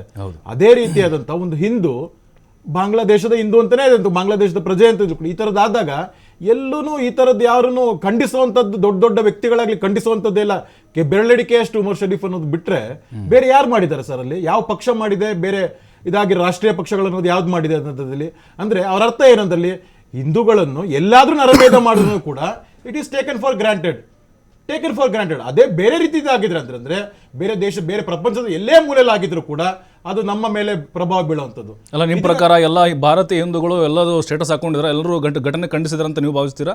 ಡೆಫಿನೆಟ್ ಆಗಿ ಖಂಡಿಸಲೇಬೇಕು ಸರ್. ಎಲ್ಲ ಭಾರತೀಯ ಪ್ರಜೆಗಳು ಯಾರೇ ಆದ್ರೂ ಖಂಡಿಸಲೇಬೇಕಾಗುತ್ತೆ. ಇದರಲ್ಲಿ ಖಂಡಿಸಿದ್ರೆ ಏನ್ ಮಾಡ್ತೀರಾ ಅದನ್ನಲ್ಲಿ? ಸೊ ನಾ ಹೇಳ್ತಾ ಇರೋಂಥದ್ದು, ನಮ್ದು ಪ್ರಜಾಪ್ರಭುತ್ವ ದೇಶ, ಅವ್ರನ್ನು ಪ್ರಜಾಪ್ರಭುತ್ವ ಅಂತಾನೆ ತಗೊಂಡಿದ್ದಂಥದ್ದು. ಮಾಡಿದಂತಾಗ ಅಲ್ಲಿ ಕಾನೂನು ಏನಾಯ್ತು, ಅಲ್ಲಿನ ಸಂವಿಧಾನ ಏನಾಯ್ತು, ಯಾರು ಪಾಲಿಸ್ತಾ ಇಲ್ಲ. ಯಾಕಂದ್ರೆ ಆ ವ್ಯಕ್ತಿ ಯಾರು ಹೇಳ್ತಾರಲ್ಲ, ದೀಪಕ್ ಚಂದ್ರ ದಾಸ್ ಪೊಲೀಸ್ ಕಸ್ಟಡಿಯಲ್ಲಿ ಇದ್ದಂಥದ್ದು ಸರ್. ಪೊಲೀಸ್ ಕಸ್ಟಡಿಯಲ್ಲಿ ನೀವು ಕಾನೂನು ಸಂರಕ್ಷಿಸ್ತೀವಿ, ಸಂವಿಧಾನ ಸಂರಕ್ಷಿಸ್ತೀವಿ ಅಂತ ಎಲ್ಲ ಮಾತಾಡುವಂಥವ್ರು ಒಂದು ಪೊಲೀಸ್ ಕಸ್ಟಡಿಯಲ್ಲಿ ಇರೋರನ್ನ ಹೇಗೆ ಬಿಟ್ಕೊಟ್ಬಿಡ್ತೀರಾ ಸರ್? ಹೇಗೆ ನಮ್ಮ ಕೈಲಿ ಕೊಡಿ ಅಂತ ಹೇಳ್ತಾರೆ. ಯಾಕೆ ಅಂತಂದ್ರೆ ಕೆಲವು ಡಾಟ್ಸ್ಗಳನ್ನ ನೀವು ಇದು ಮಾಡಿದಂದ್ರೆ ಭಾರತದಲ್ಲಿ, ಕರ್ನಾಟಕದಲ್ಲಿ ನಡೆದಂತ ಕೆಲವು ಘಟನೆಗಳು ಹೀಗೇನೆ. ಕಾನೂನು ವಶದಲ್ಲಿ ಇರೋರ್ನ ನಮ್ಮ ಕೈಲಿ ಕೊಟ್ಬಿಡಿ, ನಾವು ನೋಡ್ಕೊಂತೀವಿ. ಈ ಮಾನಸಿಕತೆ ಅಲ್ಲೂ ಇದೆ, ಈ ಮಾನಸಿಕತೆ ಕೆಲವರಲ್ಲಿ ಇಲ್ಲೂ ಇದೆ. ಇದನ್ನ ನಾವು ಟೀಕಿಸ್ತಾ ಇರುವಂತದ್ದು, ಇದನ್ನ ಮಾಡ್ತಾ ಇರುವಂತದ್ದು. ಸೊ ನೀವು ಕೇಳಿದ್ರೆ ದೇಶ ಏನ್ ಮಾಡ್ತದೆ, ಸರ್ಕಾರ ಏನ್ ಮಾಡ್ತದೆ? ಡೆಫಿನೆಟ್ ಆಗಿ ಸರ್, ಇನ್ನೊಂದು ದೇಶದ ಇದನ್ನೆಲ್ಲ ಹಸ್ತಕ್ಷೇಪ ಮಾಡುವಂತ ತಪ್ಪು ಅದೊಂದು ಇರುತ್ತೆ. ಆದ್ರೆ when there is a religious prosecution ಅಂದಾಗ ಆ ರಿಲಿಜಿಯಸ್ ಪ್ರಾಸಿಕ್ಯೂಷನ್ ಖಂಡಿಸಲೇಬೇಕಾಗುತ್ತೆ. ಗ್ಲೋಬಲ್ ಇದರಲ್ಲಿ UN ಇದರಲ್ಲಿ ಏನಾಗುತ್ತೆ, ಬೇರೆ ಬೇರೆ ರಾಷ್ಟ್ರದಲ್ಲಿ ಏನಾಗುತ್ತೆ, ಅದನ್ನ ದಬಾವ್ ಅವ್ರ ಮೇಲೆ ಕೊಡ್ಲೇಬೇಕಾಗುತ್ತೆ. ಅವ್ರನ್ನ ರಕ್ಷಣೆ ಮಾಡುವಂತ ಜವಾಬ್ದಾರಿ ಅಲ್ಲಿನ ಇಂಟರಿಮ್ ಗವರ್ಮೆಂಟ್ ಆದಂತ ಮೊಹಮ್ಮದ್ ಯೂನಿಸ್ ಅವ್ರದ್ದು ತಗೋಬೇಕಾಗತ್ತಲ್ವಾ? ನಾವ್ ಹೇಳ್ತಾ ಇರೋದು, ನಿಮ್ ಬಾಂಗ್ಲಾದೇಶದಲ್ಲಿ ನಿಮ್ಮ ತಿಕ್ಕಾಟ ಇರುವಂತದ್ದು ಎರಡು ರಾಜಕೀಯ ಪಕ್ಷಗಳ ಮೇಲೆ, ಅವಾಮಿ ಲೀಗು ಮತ್ತೆ BNP ಇರುವಂತದ್ದು. ಅದ್ರಲ್ಲಿ ಹಿಂದೂಗಳೇ ಟಾರ್ಗೆಟ್ ಆಗ್ತಾರೆ ಸರ್. ಪ್ರಧಾನಿ ಮೋದಿ ಅವ್ರ ಕಾರಣ ಅಂತ ಕೆಲವೊಬ್ರು ಕಮೆಂಟ್ ಮಾಡ್ತಾರೆ. ಶೇಖ್ ಹಸೀನಾ ಅವ್ರಿಗೆ ಆಶ್ರಯ ಕೊಟ್ಟರು, ಅವ್ರನ್ನ ಅಲ್ಲಿ ಹಸ್ತಾಂತರ ಮಾಡ್ತಿಲ್ಲ, ಹಾಗಾಗಿ ಅದ್ರ ಸೇಡನ್ನ ಹಿಂದೂಗಳ ಮೇಲೆ ತೀರಿಸ್ಕೊಳ್ತಿದ್ದಾರೆ ಅಂತ ಹೇಳಿ. ಶೇಖ್ ಹಸೀನಾಗ್ ಅವರು ಒಂದು ಆಶ್ರಯ ಬಯಸಿ ಬಂದಾಗ, ಹಾಗಾದ್ರೆ ಭಾರತಕ್ಕೆ ಆಶ್ರಯ ಚೀನಾ ಒಂದು ಇದ್ರ ದಬಾವದಿಂದ 1953ನೇ ಇಸ್ವಿನಲ್ಲಿ ದಲೈ ಲಾಮಾ ಬಂದ್ರು, ಭಾರತ ಆಶ್ರಯ ಕೊಡ್ತು. ತಪ್ಪ? ನಾವು ಅವ್ರಿಗೆ ಸ್ಥಳ ಕೊಟ್ಟಿಲ್ಲ. ವರ್ಗದಲ್ಲಿ ನಾವು ಅವ್ರಿಗೆ ಯುದ್ಧಕ್ಕಂತ ಏನಾದ್ರು ಸ್ಥಳ ಕೊಟ್ರ, ಇಲ್ಲ ಯುದ್ಧಕ್ಕೆ ಪ್ರಚೋದನೆ ಅಂತ ಮಾಡಕ್ಕೆ ಸ್ಥಳ ಕೊಟ್ರ? ಅಂದಿನ ಪ್ರಧಾನಿ ಕೊಟ್ಟಿರ್ತಾನೆ ಅದಲ್ಲಿ. ಇವತ್ತು ಅವ್ರು ಇದರಲ್ವಾ, ಇಲ್ಲೇನೆ ಇದರಲ್ಲಿ. ಸೊ ಇದರಲ್ಲಿ ಏನ್ ತಪ್ಪು ಸರ್? ಅದರಲ್ಲಿ ರಾಜಕೀಯ ಆಶ್ರಯ ಬಯಸಿ ಬಂದಿದಂಥದ್ದು, ಅಲ್ಲಿನ ಪೊಲಿಟಿಕಲ್ ಈವೆಂಟ್ಸ್ಗಲ್ಲ, ಅಲ್ಲಿ ನಡೀತಾ ಅಂತ ರಾಜಕೀಯ ವಿದ್ಯಮಾನಕ್ಕಲ್ಲ. ಒಬ್ಬ ರಾಷ್ಟ್ರದ ಇನ್ನೊಂದು ರಾಷ್ಟ್ರದ ಪ್ರತಿನಿಧಿ ಒಂದು ರಾಜಾಶ್ರಯ ಕೇಳಿ ಬಂದಾಗ ಕೊಡುವಂಥದ್ದು ಹಿಂದಿನಿಂದನೂ ಬಂದಿರೋವಂಥದ್ದು, ಭಾರತ ಅದನ್ನ ಪಾಲಿಸ್ಕೊಂಡು ಬಂದಿರೋವಂಥದ್ದು. ಅದರಲ್ಲಿ ಏನ್ ತಪ್ಪಿದೆ ಅದರಲ್ಲಿ? ಸೊ ನಾ ಹೇಳ್ತಾ ಇರುವಂತದ್ದು, ಒಂದು ರಾಷ್ಟ್ರ ತಮಗೆ ಬೇಕಂತ ವೆಸ್ಟ್ ಪಾಕಿಸ್ತಾನ್, ಈಸ್ಟ್ ಪಾಕಿಸ್ತಾನ್ ಅಂತ ಹೇಳಿದಾಗ, ಅಲ್ಲ ಗಲಭೆಗಳಾದಾಗ ವೆಸ್ಟ್ ಪಾಕಿಸ್ತಾನ್ ಅವ್ರು ಬಂದಾಗ ಭಾರತದ ಸೈನಿಕರು ನೆತ್ತರ ಸುರಿಸಿದ್ದಾರೆ. ಅದಕ್ಕೆ ನಿಮ್ದೇ ಆದಂತ ರಾಷ್ಟ್ರವನ್ನು ಮಾಡ್ಕೊಳ್ಳಿ ಅಂತ ಹೇಳಿದ್ದಾರೆ ಅದಲ್ಲಿ. ಆದ್ರೆ ಇಲ್ಲಿ ಏನಾಗ್ತಾ ಇದೆ ಅಂದ್ರೆ ರಾಡಿಕಲ್ ಇಸ್ಲಾಮೈಸೇಷನ್ ಅಂತ ಬರ್ತಾ ಇರ್ಬೇಕಾದಾಗ ಭಾರತದ ವಿರುದ್ಧ ಯಾಕೆ ನಿಮ್ಮ ರಾಜಕೀಯದ ತಿಕ್ಕಾಟಗಳು ಅಲ್ಲಿ ನಡಿಬೇಕಾದಾಗ ಭಾರತದ ವಿರುದ್ಧ ಮಾನಸಿಕತೆ ಯಾಕೆ ಬರ್ತಾ ಇದೆ? ಅದು ಕನೆಕ್ಟಿಂಗ್ ದ ಡಾಟ್ಸ್ ನಮ್ಮ ದೇಶಕ್ಕೂ ಅಲ್ಲಿ ದೇಶಕ್ಕೂ ಆಗ್ತಾ ಇರುವಂತ ಕೆಲವು ಘಟನೆಗಳಲ್ಲಿ ಅದು ಸಾಂದರ್ಭಿಕವಾಗಿ it is matching that points ಅಂತ ಹೇಳ್ತಾರೆ. ನಿಜ. ಉಮರ್ ಶರೀಫ್ ಸರ್, ಈಗ ಭಾರತದಲ್ಲಿರುವಂಥ ಮುಸ್ಲಿಮರಾಗಲಿ ಅಥವಾ ಅಫ್ಘಾನಿಸ್ತಾನದಲ್ಲಿ, ಪಾಕಿಸ್ತಾನದಲ್ಲಿ, ಒಮನ್ನು, ಯೆಮೆನ್ನು, ಸೌದಿ ಎಲ್ಲ ಮುಸ್ಲಿಮರ ಮನಸ್ಥಿತಿ ಅಂದರೆ ಬಹುತೇಕವಾಗಿ ಹಿಂದೂಗಳಂದರೆ ಕಂಡ್ರೆ ಒಂಥರ ಏನೋ ಕತ್ತಿ ಮಸಿಯುವಂಥ ಮನಸ್ಥಿತಿಗಳು, ಅವನು ದೂರವಿಡುವಂಥ ಪ್ರಯತ್ನಗಳು, ಅಂದರೆ ಆ ರೀತಿಯ ಮಾನಸಿಕತೆ ಇದೆಯಾ ಅಂತೇಳಿ ಪ್ರಶ್ನೆಗಳು ಸಹಜವಾಗಿ ಬರ್ತಾ ಇದೆ. ಸುಮಾರು ಜನರು, ಮಿಲಿಯನ್ಸ್ ಆಫ್ ಜನರು ಇವತ್ತು ಎಕ್ಸ್ಪ್ಯಾಕ್ಟ್ಸ್ ಆಗಿದ್ದಾರೆ. ಎಕ್ಸ್ಪ್ಯಾಕ್ಟ್ಸ್ ಆಗಿ ಅಲ್ಲಿ ಸೌದಿ ಅರೇಬಿಯಾನಲ್ಲಿ, ದುಬೈನಲ್ಲಿ ಎಷ್ಟೋ ಜನರು ಅಲ್ಲಿ ಹೋಗಿ ಕೆಲಸ ಮಾಡ್ತಿದ್ದಾರೆ. ಅದ್ರಲ್ಲಿ ಅನೇಕರು ಬಂದು ಹಿಂದೂಗಳು ಅಲ್ಲಿ ಹೋಗಿ ಕೆಲಸ ಮಾಡ್ತವ್ರೆ. ಒಳ್ಳೆ ಉದ್ಯೋಗದಲ್ಲಿ ಒಳ್ಳೆ ಪೊಸಿಷನ್ ನಲ್ಲಿ ಇದ್ದಾರೆ. ಯಾಕಂತಂದ್ರೆ ಇವರಲ್ಲಿ ಇರತಕ್ಕಂತ ಆ ಕ್ವಾಲಿಟೀಸ್ ಅನ್ನ ಅವ್ರು ಬಹಳ ಖುಷಿ ಪಡ್ತಾ ಇದಾರೆ. ಅರಬ್ಸ್ ಬಂದು ಬಹಳ ಖುಷಿ ಪಡ್ಕೊಂಡು ಎಷ್ಟೋ ಜನ, ಇಲ್ಲೂ ಇನ್ಕ್ಲೂಡಿಂಗ್ ಅಫ್ಘಾನಿಸ್ತಾನ್ ಅಲ್ಲಿ ಕೂಡ. ಅಫ್ಘಾನಿಸ್ತಾನ್ ಕೂಡ ಇವತ್ತಿಗೆ ತಾಲಿಬಾನ್ ಒಂದು ಕಾಲದಲ್ಲಿ ಟೆರರಿಸ್ಟ್ ಆರ್ಗನೈಸೇಷನ್ ಆಗಿತ್ತು, ಆದ್ರೆ ಇವತ್ತಿಗೆ ಒಂದು ಸಂಬಂಧವನ್ನು ಬೆಳೆಸುವ ರೀತಿಯಲ್ಲಿ ಅವರು ಕೂಡ ಮುಂದೆ ಬಂದಿರುವಾಗ, ನಾವು ಕೂಡ ನಮ್ಮ ಭಾರತೀಯ ಸರ್ಕಾರ ಕೂಡ ಒಂದು ರೀತಿಯಲ್ಲಿ ಡಿಪ್ಲೊಮ್ಯಾಟಿಕ್ ಟೈಸ್ ಅನ್ನು ಮೇಂಟೈನ್ ಮಾಡ್ತಾ ಇದ್ದಾರೆ. ಒಂದು ರಾಜತಂತ್ರ ಮೂಲಕ ಅವರು ಅದನ್ನ ಮೇಂಟೈನ್ ಮಾಡ್ತಾರೆ. ಸೊ ಹಾಗಾಗಿ ಮುಸ್ಲಿಂ ಮನಸ್ಥಿತಿ ಅಂತ ಹೇಳೋಕ್ಕಿಂತ ಇದು ಬಂದು ಹೂಲಿಗ್ಯಾನಿಸಂ. ಇದು ಬಂದು ಏನಂದ್ರೆ, ನೇಪಾಲ್ನಲ್ಲಿ ನಡೀತಲ್ಲ, ನೇಪಾಲ್ನಲ್ಲಿ ಫೇಸ್ಬುಕ್ ಅನ್ನ ಬ್ಯಾನ್ ಮಾಡಿರುವಾಗ ಇನ್ನು ಬೇರೆ ಬೇರೆ ಇತ್ಯಾದಿ ಸೋಷಿಯಲ್ ಮೀಡಿಯಾ ಇದು ಪ್ಲಾಟ್ಫಾರ್ಮ್ ಅನ್ನು ಬ್ಯಾನ್ ಮಾಡಿರುವಾಗ ಅಲ್ಲಿ ಯುವಕರು ಆಚೆ ಬಂದು ಜೆನ್ಸಿ ಪ್ರೊಟೆಸ್ಟ್ ನಡೀತು. ಹೌದು. ಅಲ್ಲಿ ನೇಪಾಲ್ ಬಂದು ಮುಸ್ಲಿಂ ರಾಷ್ಟ್ರ ಇಲ್ಲ, ಬಟ್ ಇದೇ ರೀತಿನೇ ಅಲ್ಲಿ ಕೂಡ ನಡೀತು. ಮತ್ತೆ ಅಲ್ಲಿರತಕ್ಕಂತ ಮಿನಿಸ್ಟರ್ಸ್ ಅನ್ನ ಆಚೆ ಕಳಿಸಿದ್ರು, ಮತ್ತೆ ಅಲ್ಲಿರುವ ಪ್ರೈಮ್ ಮಿನಿಸ್ಟರ್ ಕೂಡ ರಿಸೈನ್ ಮಾಡಿದ್ರು. ಸೇಮ್ ಥಿಂಗ್ ಇಲ್ಲಿ ಶ್ರೀಲಂಕಾದಲ್ಲಿ ರಾಜಪಕ್ಷೆಗೆ ಅದೇ ಆಯ್ತು. ಹೌದು. ರಾಜಪಕ್ಷ ಇರುವ ಜಾಗ ಬಂದು ಬುದ್ಧಿಸ್ಟ್ ನೇಷನ್. ಅಲ್ಲಿ ಏನ್ ನಡೀತು, ಅಲ್ಲಿ ಕೂಡ ಒಂದು ರೀತಿಯಲ್ಲಿ ಏನು ಎಕಾನಮಿಕ್ ಡೌನ್ಫಾಲ್ ಆಗುವಾಗ, ಅಂದ್ರೆ ಆರ್ಥಿಕ ವ್ಯವಸ್ಥೆ ಕುಸಿದು ಕೆಳಗೆ ಬೀಳುವಾಗ ಅವಾಗ ಏನ್ ಮಾಡಿದ್ರು, ಇದೇ ರೀತಿಯ ರೋಡ್ಗೆ ಇಳಿದ್ರು, ಎಲ್ಲಾ ಕೆಲಸ ಮಾಡಿದ್ರು. ಮತ್ತೆ ಅಲ್ಲಿರತಕ್ಕಂತ ಪ್ರೆಸಿಡೆಂಟ್ ಬಂದು ಅದನ್ನ ರಿಸೈನ್ ಮಾಡಕ್ಕೆ ಸಾಧ್ಯ ಆಯ್ತು. ಸೊ ಇಲ್ಲಿ ಅದೇ ರೀತಿ ಒಂದು ಮನಸ್ಥಿತಿ, ಅದೇ ರೀತಿ ಕೆಲಸ ಇಲ್ಲಿ ಬಾಂಗ್ಲಾದೇಶನಲ್ಲಿ ನಡೀತಿದೆ. ಬಟ್ ಏನ್ ವ್ಯತ್ಯಾಸ ಇರೋದು ಇಲ್ಲಿ ಏನಂದ್ರೆ, ಇಲ್ಲಿ ರಿಲಿಜನ್ ತುಂಬಿಕೊಂಡು ಬಿಟ್ಟಿದೆ. ಇಲ್ಲಿ ಇರತಕ್ಕಂಥ ಬಾಂಗ್ಲಾದೇಶಿಯರ ಮನಸ್ಸಿನೊಳಗೆ ಮತಾಂಧ ಅಂದ್ರೆ ಅದು ಏನಂದ್ರೆ ರಿಲಿಜನ್ ಮೂಲಕ ಇದನ್ನ ನಡ್ಕೊಂಡು ಬರ್ತಿದ್ದಾರೆ. So this is a very dangerous mind set, ಬಹಳ ಡೇಂಜರಸ್ ಮೈಂಡ್ ಸೆಟ್. ಈ ಡೇಂಜರಸ್ ಮೈಂಡ್ ಸೆಟ್ ಗೆ ವಿರುದ್ಧವಾಗಿ ಸ್ಟೇಟ್ಮೆಂಟ್ ಕೂಡ ಬಹಳ ಸ್ಟ್ರಾಂಗ್ ಆಗಿರ್ಬೇಕು. ಅದು ರಾಹುಲ್ ಗಾಂಧಿ ಆಗ್ಲಿ ಇಲ್ಲ ನರೇಂದ್ರ ಮೋದಿಜಿ ಆಗ್ಲಿ, ಇಬ್ರು ಕೂಡ ಸ್ಟೇಟ್ಮೆಂಟ್ ಕೊಡುವಾಗ ಇದರಲ್ಲಿ ಬಹಳ ಗಂಭೀರವಾಗಿ ಕೊಡ್ಬೇಕು. ಬರೀ ಸಾಫ್ಟ್ ಆಗಿ ಕೊಡಬೇಕ. ನಾವು ಇವಾಗ ಮಾತುಕತೆ ನಡೀತಿದ್ದಿಲ್ಲ, ಮಾತುಕತೆ ಇಲ್ಲ, ಇದು ಫಸ್ಟ್ ನಾವು ಸ್ಟ್ರಾಂಗ್ ಕೊಡ್ಬೇಕಾಗಿರುತ್ತೆ. ಅದ್ರ ಜೊತೆಗೆ ಮಾತುಕತೆ ಮಾಡಿ. ಅವನು ಪಾಕಿಸ್ತಾನಿನಲ್ಲಿ ಕೂತ್ಕೊಂಡು ಶಹಬಾಜ್ ಶರೀಫ್ ಪಾರ್ಟಿನಲ್ಲಿರುವ ಒಬ್ಬ ವ್ಯಕ್ತಿ ಅಷ್ಟು ಜೋರಾಗಿ ನಮ್ಗೆ ಧಮಕಿ ಕೊಡಕ್ಕೆ ಮುಂದೆ ಬರ್ಬೇಕಾದ್ರೆ ನಾವು ಡಬಲ್ ಡೋಸೇಜ್ ಅವ್ನು ಕೊಡ್ಲೇಬೇಕಾಗಿರುತ್ತೆ. ಅಖಾಡಕ್ಕೆ ಮತ್ತೆ ಸ್ವಾಗತ. ಸ್ವಾಮೀಜಿ, ಈಗ ನೋಡಿ, ಬೇರೆ ಬೇರೆ ದೇಶಗಳಿಗೆ ನಾವು ಹೋಲಿಸಿದ್ರೆ ಭಾರತದಲ್ಲಿ ಈಗ ಅಲ್ಪಸಂಖ್ಯಾತರು ಅಂತ ಏನು ಹೇಳ್ತೀವಿ, ಅವರು ಬಹಳ ಸುರಕ್ಷಿತವಾಗಿದ್ದಾರೆ, ಅವರಿಗೆ ಬಹಳ ರಕ್ಷಣೆ ಇದೆ ಅಂತ ನಾವು ನೋಡ್ತೀವಿ. ಆದರೆ ಬೇರೆ ಬೇರೆ ದೇಶಗಳಲ್ಲಿ ಇಂತಹ ಪರಿಸ್ಥಿತಿಗಳು ನಾವು ಕಾಣಿಸ್ತಾ ಇಲ್ಲ. ಬಟ್ ಕೆಲವೊಂದು ಕಡೆ ಹಿಂದೂಗಳಲ್ಲೂ ಕೂಡ ಭಾರತದಲ್ಲಿ ಕೆಲವೊಂದಿಷ್ಟು ಘಟನೆಗಳು ನಡೆದಿದ್ದಾವೆ. ಹಿಂದೂಗಳಲ್ಲೂ ಕೂಡ ಆ ಮತಾಂಧತೆ ಅನ್ನುವಂಥ ಆ ಒಂದು ವಿಷ ಬೀಜವನ್ನು ಬಿತ್ತಿ ಅವರು ಕೂಡ ಸಾಕಷ್ಟು ಅಲ್ಪಸಂಖ್ಯಾತರ ಮೇಲೆ ಹಲ್ಲೆನ ಮಾಡಿದ್ದಾರೆ. ಕೆಲವೊಂದಿಷ್ಟು ಕಡೆ ಹತ್ಯೆಗಳಾಗಿದೆ. ಉತ್ತರ ಪ್ರದೇಶ, ಬಿಹಾರ, ಕೆಲವು ಕಡೆಗಳಲ್ಲಿ ನಿಂತ ಘಟನೆಗಳು ಕೂಡ ಆಗಿದೆ. ಇದಲ್ವ ಹಾಗಾದರೆ ಮತಾಂಧತೆ ಅಂತ ಹೇಳಿ? ಪ್ರಸ್ತುತವಾದಂತಹ ಸ್ಥಿತಿಯಲ್ಲಿ ನಾವು ಅರಿತುಕೊಳ್ಳಿಕ್ಕಿರುವಂತದ್ದು ಏನು ಅಂತಂದ್ರೆ, ಇದನ್ನ ಯಾರು ಪೋಷಿಸ್ತಾ ಇದ್ದಾರೆ ಎನ್ನುವುದು ಬಹಳ ಮುಖ್ಯ. ಯಾವ ಕಾರಣಕ್ಕೆ ಈ ಘಟನೆಗಳು ನಡೀತದೆ ಎನ್ನುವುದು ಕೂಡ ಮುಖ್ಯ. ಯಾವಾಗ ಬಾಂಗ್ಲಾ ವಿಮೋಚನೆಯಾಯಿತು, ಯಾವಾಗ ಪಾಕಿಸ್ತಾನ ಧರ್ಮಾಂಧತೆಯ ವ್ಯವಸ್ಥೆಯ ಒಳಗೆ ಸಿಲುಕಿಕೊಂಡು ಪ್ರತ್ಯೇಕ ರಾಷ್ಟ್ರವಾಯಿತು, ಅಲ್ಲಿಂದ ಮೇಲೆ ಇಂತಹ ಮಾನಸಿಕ ಸ್ಥಿತಿ, ಇಂತಹ ಸಿನಿಮೆಯ ಘಟನೆಗಳು ಅಲ್ಲಲ್ಲೇ ನಡೀತಾ ಇದೆ. ಹಾಗಾಗಿ ನಮ್ಗೆ ಇರುವಂತಹ ಸಂಶಯ ಏನು ಅಂತಂದ್ರೆ, ಈಗ ಪ್ರಸ್ತುತವಾದಂತಹ ನಮ್ಮ ದೇಶದ ಒಳಗೆ ಬೇರೆ ಬೇರೆ ರಾಜ್ಯಗಳಲ್ಲಿ ಅಲ್ಪಸಂಖ್ಯಾತರು ಏನಿದ್ದಾರೆ ಅವರು ಎಲ್ಲವನ್ನ ಹೊಂದಿಕೊಂಡಿದ್ದಾರೆ. ಈಗ ನೋಡಿ, ಅಲ್ಪಸಂಖ್ಯಾತರಿಗೆ ಸಿಗುವಂತಹ ಸವಲತ್ತುಗಳ ಜೊತೆ ಸರ್ಕಾರದ ಬೇರೆ ಸವಲತ್ತುಗಳು ಕೂಡ ಅವರಿಗೆ ಸಿಗ್ತದೆ. ಆ ದೃಷ್ಟಿಯಿಂದ ನೀವು ನೋಡಿದ್ರೆ ಅವರು ತುಂಬಾ ಸುಖ ಜೀವನವನ್ನೇ ಮಾಡ್ತಾ ಇದ್ದಾರೆ, ಅದರಲ್ಲಿ ಯಾವುದೇ ಸಂಶಯ ಇಲ್ಲ. ಎಲ್ಲ ಸವಲತ್ತುಗಳು ಅವರಿಗೆ ಹೆಚ್ಚೇ ಇದೆ. ಆದ್ರೆ ನೀವು ಇದನ್ನ ಬೇರೆ ರಾಷ್ಟ್ರಕ್ಕೆ ನೀವು ಹೋಲಿಸಿದ್ರೆ, ಅದು ಪಾಕಿಸ್ತಾನ ಇರಬಹುದು ಅಥವಾ ಅಫ್ಘಾನಿಸ್ತಾನ ಇರಬಹುದು ಅಥವಾ ಬಾಂಗ್ಲಾ ಇರಬಹುದು, ಈ ದೇಶಗಳಿಗೆ ಹೋಲಿಕೆ ಮಾಡಿದ್ರೆ ಅಲ್ಲಿ ಅಲ್ಪಸಂಖ್ಯಾತರಿಗೆ ಯಾವ ಸೌಲಭ್ಯನೂ ಸಿಗುವುದಿಲ್ಲ. ಇದಕ್ಕೆ ಸರ್ಕಾರ ಕಣ್ತೆರೆಸಬೇಕು. ಈಗ ನಾವು ವಿದೇಶಾಂಗ ನೀತಿಯನ್ನೇನು ಅಳವಡಿಸಿಕೊಂಡು ಎಲ್ಲ ದೇಶಗಳನ್ನ ಸಾರ್ಕ್ ಶೃಂಗ ರಾಷ್ಟ್ರಗಳನ್ನ ನಾವೇನು ಕಟ್ಕೊಳ್ತಾ ಇದ್ದೇವೆ, ಒಂದು ಕಡೆಯಲ್ಲಿ ಬ್ರಿಕ್ಸ್ ರಾಷ್ಟ್ರಗಳನ್ನ ನಾವೇನು ಕಟ್ಕೊಳ್ತಾ ಇದ್ದೇವೆ, ಇಲ್ಲಿಯ ನೀತಿಗಳು ಸಡಿಲವಾಗದಂತೆ ನೋಡಬೇಕಾದ್ದು ನಮ್ಮ ಧರ್ಮ ಅಂತ ನಾವು ಕಣ್ಣೆತ್ತಿ ಹೇಳಬೇಕು. ಅಲ್ಲ ಸ್ವಾಮೀಜಿ, ಈಗ ಬಾಂಗ್ಲಾದೇಶದಲ್ಲಿ ಎಲ್ಲ ಆಯಿತು, ಪಾಕಿಸ್ತಾನದಲ್ಲಿ ಎಲ್ಲ ಆಯಿತು, ಅಲ್ಲಿ ಹಿಂದೂಗಳ ಕೊಲೆ ಆಯಿತು. ಹಾಗಾಗಿ ನೀವು ಭಾರತದಲ್ಲಿರುವಂಥ ಮುಸ್ಲಿಮರನ್ನು ಅಥವಾ ಓವರಾಲ್ ಮುಸ್ಲಿಂ ಸಮುದಾಯವನ್ನು ಯಾಕೆ ಟಾರ್ಗೆಟ್ ಮಾಡಿ ಅವರೇ ತಪ್ಪಿತಸ್ಥರು, ಅವ್ರ ಮನಸ್ಥಿತಿನ ಹಾಗೆ ಈ ಥರದ ದೂಷಣೆಗಳು ಯಾಕೆ ಅಂತೇಳಿ? ಅಂದ್ರೆ ನಾವು ಹೇಳುವುದು, ಈ ಮತಾಂಧತೆ ಅನ್ನೋದು ಏನಿದೆಯಲ್ಲ, ಅದೊಂದು ಅಫೀಮು, ಅದೊಂದು ಅಮಲು. ಈ ಅಮಲನ್ನ ತುಂಬಿಕೊಂಡು ನನ್ನದೇ ಶ್ರೇಷ್ಠ. ಈಗ ನೋಡಿ, ಎಲ್ಲರೂ ನಾವು ಭಾರತೀಯರು ಅಂತ ಗುರುತಿಸಿಕೊಂಡ್ರೆ ಪ್ರಶ್ನೆ ಏನೇನೂ ಬರುವುದಿಲ್ಲ. ನನ್ನದೇ ಶ್ರೇಷ್ಠ ಅಂತ ನಾನು ಇಟ್ಕೊಂಡ್ರೆ ಮಾತ್ರ ಅಲ್ಲಿ ಪ್ರಶ್ನೆ ಬರುವಂತದ್ದು. ಯಾರ ಜೊತೆಗೂ ನಂಗೆ ಮಿಂಗಲಾಗ್ಲಿಕ್ಕೆ ಸಾಧ್ಯವಾಗುವುದಿಲ್ಲ.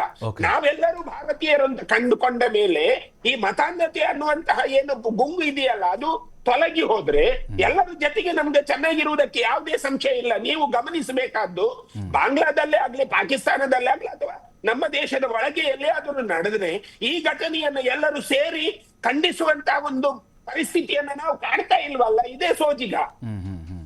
ಎಸ್, ನಟರಾಜ್ ಗೌಡ್ರೆ, ಈಗ ಕಾಂಗ್ರೆಸ್ ನಾಯಕರ ಒಂದು ಪೋಸ್ಟ್ ಇಲ್ಲ, ಹಿಂದೂಗಳ ಹತ್ಯೆ ಆಗ್ತಾ ಇದೆ, ಅದಕ್ಕೆ ಖಂಡನೆ ಅಥವಾ ಆ ಒಂದು ಕಟ್ಟರ್ ಕಾಣಿಸ್ತಾ ಇಲ್ಲ ಅಂತ ವಿರೋಧ ಮಾಡ್ತಾ ಇರೋದು. ಅಂದರೆ ಎಲ್ಲ ಒಂದು ಕಡೆ ರಾಜಕೀಯವಾಗಿ ಇದನ್ನು ಕೂಡ ತಾವು ರಾಜಕೀಯವಾಗಿ ನೋಡ್ತಾ ಇದ್ದೀರಿ? ಇಲ್ಲ, ಖಂಡಿತ ಇಲ್ಲ. ರಾಜಕೀಯವಾಗಿ ಎಲ್ಲೂ ನೋಡ್ತಾ ಇಲ್ಲ. ನೋಡಿ, ಇದು ಭೀಕರತೆ, ಇದು ಆತಂಕಕಾರಿ, ಒಳ್ಳೆಯ ಬೆಳವಣಿಗೆ ಅಲ್ಲ. ಮಾಬ್ ಲಿಂಚಿಂಗ್ ಅನ್ನೋದು ಬಾಂಗ್ಲಾದೇಶದಲ್ಲಿ ಅದು ಅಲ್ಪಸಂಖ್ಯಾತರ ಮೇಲೆ ದಬ್ಬಾಳಿಕೆ ಆಗುವಂಥದ್ದು ಸರಿಯಾದ್ದಲ್ಲ, ಅದನ್ನು ಯಾರೂ ಒಪ್ಪುವಂಥದ್ದಿಲ್ಲ. ಸರ್ಕಾರವಾಗಿ ನಾವೇನು ಗೊತ್ತಾ, ಯಾರ ಪೊಲಿಟಿಕಲ್ ಪಾರ್ಟಿಯಾಗಿ ನಾವು ರಿಯಾಕ್ಟ್ ಮಾಡೋದಕ್ಕಿಂತ ಸರ್ಕಾರವಾಗಿ ಕೇಂದ್ರ ಸರ್ಕಾರ ರಿಯಾಕ್ಟ್ ಮಾಡಿದ್ರೆ ಅದು ಸಂಪೂರ್ಣ ಬೆಂಬಲ ನಮ್ದಿರುತ್ತೆ. ನಾನು ಅದನ್ನು ನಿಮ್ಗೆ ಹೇಳಕ್ ಹೊರಟಿದ್ದು. ಯಾವುದೇ ದೇಶದಲ್ಲಿ ಅಲ್ಪಸಂಖ್ಯಾತರ ಮೇಲೆ ಆಗೋ ದಬ್ಬಾಳಿಕೆಯನ್ನು ಯಾರೂ ಸಹಿಸಬಾರದು. ನಮ್ಮ ಭಾರತ ದೇಶದಲ್ಲಿ ಏನಂದ್ರೆ ಸಂವಿಧಾನ, ಕಾನೂನು ಒಂದು ಅವಕಾಶಗಳು ಕೊಟ್ಟಿದೆ, ಎಲ್ಲರೂ ಸಮಾನರು ಅಂತ ಈಕ್ವಲ್ ಆಗಿ ಕೊಟ್ಬಿಟ್ಟಿದೆ. ಹಾಗಾಗಿ ಎಲ್ಲೇ ದಬ್ಬಾಳಿಕೆ ಆದರೂ ಅವರು ಕಾನೂನು ಮೊರೆ ಹೋಗ್ತಾರೆ, ಸಂವಿಧಾನ ಅವರ ರಕ್ಷಣೆ ಮಾಡುತ್ತೆ. ಇಲ್ಲೂ ಏನಿಲ್ಲ ಅಂತೇನಿಲ್ಲ, ಭಾರತದಲ್ಲೇನು ಇಲ್ಲ ಅಂತೇನಿಲ್ಲ. ಭಾರತದಲ್ಲೂ ಕೂಡ ಮೂಲಭೂತವಾದಿಗಳಿದ್ದಾರೆ, ಅದು ಎಲ್ಲಾ ಧರ್ಮದ ಮೂಲಭೂತವಾದಿಗಳು ಭಾರತದಲ್ಲಿದ್ದಾರೆ. ಆದರೆ ಇಲ್ಲಿ ಬಾಂಗ್ಲಾದೇಶಲ್ಲಿ ಆಗ್ತಾ ಇರ್ತಕ್ಕಂಥದ್ದೇನು, ಅವರು ಹಿಂದೂ ಯುವಕ ಭಾರತದೊಂದಿಗೆ ಸಂಪರ್ಕ ಇರ್ತದೆ ಅಥವಾ ಅವರ ಮೂಲ ಭಾರತದಲ್ಲಿದೆ, ಹಾಗಾಗಿ ನಾವು ಅವ್ರಿಗೆ ಸಿಂಪಥೆಟಿಕಲ್ಲಿ ಅವ್ರ ಪರವಾಗಿ ನಿಲ್ಲಬೇಕು, ಅದನ್ನು ಪ್ರತಿಭಟಿಸಬೇಕು, ಸರ್ಕಾರದ ಮೇಲೆ ಒತ್ತಡ ಹಾಕಿ ಅವರ ರಕ್ಷಣೆ ನಿಲ್ಲಿ ಅಂತ ಹೇಳಿ ಬಾಂಗ್ಲಾದೇಶದ ಸರ್ಕಾರವನ್ನು ಒತ್ತಾಯ ಮಾಡಬೇಕು. ಆ ಕೆಲಸವನ್ನು ಇಡೀ ದೇಶ ಮಾಡುತ್ತೆ. ಇದರೊಳಗೆ ಏನು ಪೊಲಿಟಿಕಲ್ ಪಾರ್ಟಿ ಅಂತಲ್ಲ, ಇವರು BJP, Congress, all political parties 140 crore population ಇದರ ಪರವಾಗಿ ಇರ್ತದೆ. ಇದರೊಳಗೆ 140 crore ಪಾಪ್ಯುಲೇಷನ್ ಅಂದರೆ ಅಲ್ಲಿ ಹಿಂದೂ ಮುಸ್ಲಿಂ ಅಂತೇನಿಲ್ಲ, ಎಲ್ಲ ಭಾರತೀಯರು ಇದರ ಪರವಾಗಿ ನಿಲ್ತೀವಿ. ನಾವು ಅದರ ಮೇಲೆ ಒತ್ತಡ ಹಾಕಿ ಅಲ್ಪಸಂಖ್ಯಾತರ ರಕ್ಷಣೆ ಆಗಬೇಕು, ಇದನ್ನು ನಾವು ಹೇಳ್ತಾ ಇರ್ತಕ್ಕಂಥದ್ದು. ಆದರೆ ಅದಾದಮೇಲೆ ಈಗ ಕೇಂದ್ರ ಸರ್ಕಾರ ಏನು ತಗೊಂಡಿದೆ ನಿರ್ಧಾರ, ಕೇಂದ್ರ ಸರ್ಕಾರ ಏನು ಕಮ್ಯುನಿಕೇಷನ್ ಮಾಡಿದೆ, ಕೇಂದ್ರ ಸರ್ಕಾರ ಅಲ್ಲಿ ಅಲ್ಪಸಂಖ್ಯಾತರ ರಕ್ಷಣೆಗೆ ಯಾವ ರೀತಿ ಧಾವಿಸಿ ಅಂತ ಏನು ಕರೆ ಕೊಟ್ಟಿದೆ, ಅದರದ್ದು ಕಮ್ಯುನಿಕೇಷನ್ ಏನಾಗಿದೆ, ವಿದೇಶಾಂಗ ಇಲಾಖೆಯಿಂದ ಏನಾಗಿದೆ, ಪ್ರಧಾನಮಂತ್ರಿ ಕಚೇರಿಯಿಂದ ಏನಾಗಿದೆ, ಒಂದೊಂದು ವಿಷಯಗಳಿಗೂ ಪ್ರಧಾನಮಂತ್ರಿಗಳು ನೇರವಾಗಿ ಮಾತಾಡಲಿಕ್ಕೆ ಸಾಧ್ಯ ಆಗೋದಿಲ್ಲ. ಇದು ವಿದೇಶಾಂಗ ಇಲಾಖೆ ಇರ್ತದೆ, ಅಲ್ಲಿನ ಮಂತ್ರಿ ಇರ್ತಾರೆ, ಅಲ್ಲಿನ ಇಲಾಖೆಯ ಕಚೇರಿ ಸಿಬ್ಬಂದಿ ಇರ್ತಾರೆ. ಆಮೇಲೆ ಸರ್ಕಾರವಾಗಿ ನಾವೇನು ಪ್ರೊಟೆಸ್ಟ್ ಮಾಡಬೇಕು ಇದಕ್ಕೆ ಅದನ್ನು ಕೇಂದ್ರ ಸರ್ಕಾರ ಮಾಡುತ್ತೆ, ಅದ್ರ ಪರವಾಗಿ ನಾವಿರ್ತೀವಿ. ಆದರೆ ಅಲ್ಪಸಂಖ್ಯಾತರ ರಕ್ಷಣೆ ಆಗಬೇಕಾದ್ದು ಬಹುಸಂಖ್ಯಾತರಿಂದ ಅವರು ಮತ್ತೆ ಆ ಸರ್ಕಾರದಿಂದ. ಅದನ್ನು ನಾವು ನಮ್ಮ ದೇಶದಲ್ಲೂ ಮಾಡಬೇಕು, ಹೊರ ದೇಶಗಳಲ್ಲೂ ಅದೇ ಥರದ್ದು ನಾವು ಅಪ್ಲೈ ಮಾಡಬೇಕು. Yes sir. ಇದು ಸರ್, ಈಗ ಹಿಂದೂ ರಾಷ್ಟ್ರದ ಕಲ್ಪನೆ ಕೆಲವು ನಾಯಕರು ಒತ್ತಾಯ ಮಾಡ್ತಾ ಇದ್ದಾರೆ. ಇಂಥ ಪರಿಸ್ಥಿತಿ ಈಗ ಬೇರೆ ಬೇರೆ ಕಂಟ್ರಿಗಳಾಗ್ತದೆ. ಹಾಗಾಗಿ ಭಾರತವನ್ನು ಸಂಪೂರ್ಣವಾಗಿ ಹಿಂದೂ ರಾಷ್ಟ್ರ ಮಾಡಬೇಕಂತ ಸಮಯ ಹತ್ತಿರ ಬಂದಿದೆ ಅಂತ ವಾದಗಳು ಬರ್ತಾ ಇದೆ. ಸರ್, ಯಾರು ಹೇಳಲೇ ಬಿಡಲಿ, ಭಾರತ ಹಿಂದೂ ರಾಷ್ಟ್ರನೇ, ಭಾರತ ಹಿಂದೂ ರಾಷ್ಟ್ರನೇ. ಯಾವುದು ಅದಕ್ಕೇನೋ ಬೇರೆ ಯಾರ್ದೋ ಒಂದು ಇದು ಮುದ್ರೆ ಬೇಕಾಗಿಲ್ಲ, ಭಾರತ ಹಿಂದೂ ರಾಷ್ಟ್ರನೇ. ಸರ್, ಇಲ್ಲಿ ಬಾಂಗ್ಲಾದೇಶಲ್ಲಿ ಆಗಿದಂಥದ್ದು ಏನಂತಂದ್ರೆ, ಅಲ್ಲ ನೀವು ಹೇಳ್ತೀರಿ ಕಾಂಗ್ರೆಸ್ ಹೋಗ್ತಾರ ಹಾಗೆ ಹೇಳಲ್ಲ ಹಿಂದೂ ರಾಷ್ಟ್ರನೇ ಅಂತ ಹೇಳಿ. ನಾನು ಹೇಳಲ್ಲ ಸರ್, ಭಾರತದಲ್ಲಿ ಅವ್ರ ಪ್ರಶ್ನೆ ನೀವು ಒಪ್ಕೊಳ್ಳಲ್ಲ ಅಂತ ಹೇಳಿದ್ರೆ 30 seconds ನಾನು ಹೇಳ್ತೀನಿ.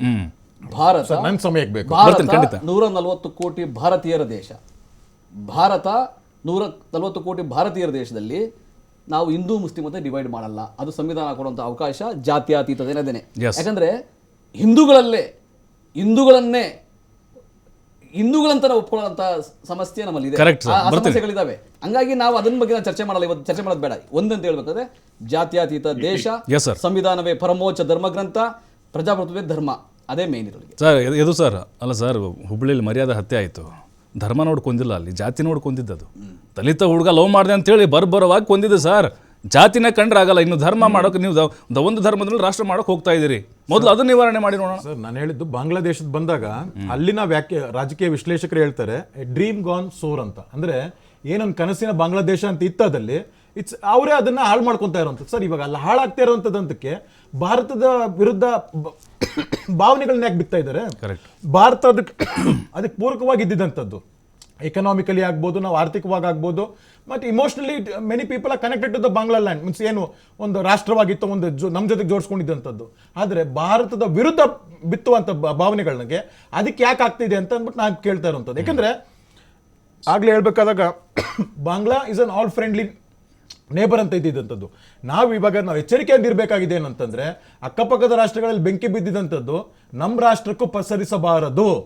ಬಿಕಾಸ್ ವಿ ಆಲ್ ಪಕ್ಕದ ರಾಷ್ಟ್ರಗಳು ಸೇಫ್ ಆಗಿದ್ದೆ, ಅವರು ಒಂದು ಇದಾಗಿತ್ತು ಅಂದ್ರೆ ನಮ್ಮ ದೇಶಕ್ಕೂ ಒಳ್ಳೇದು ಅಂತದ್ದು, ಆರ್ಥಿಕತೆವಾಗೂ ಜನಕ್ಕಾಗ್ಲಿ ಇದಾಗ್ಲಿ. ಆದ್ರೆ ಇಲ್ಲಿ ಆಗ್ತಾ ಇರೋದೇನು, ಬೆಂಕಿ ಎತ್ಕೊಂಡು ಉರಿತಾ ಇರುವಂಥದ್ದು.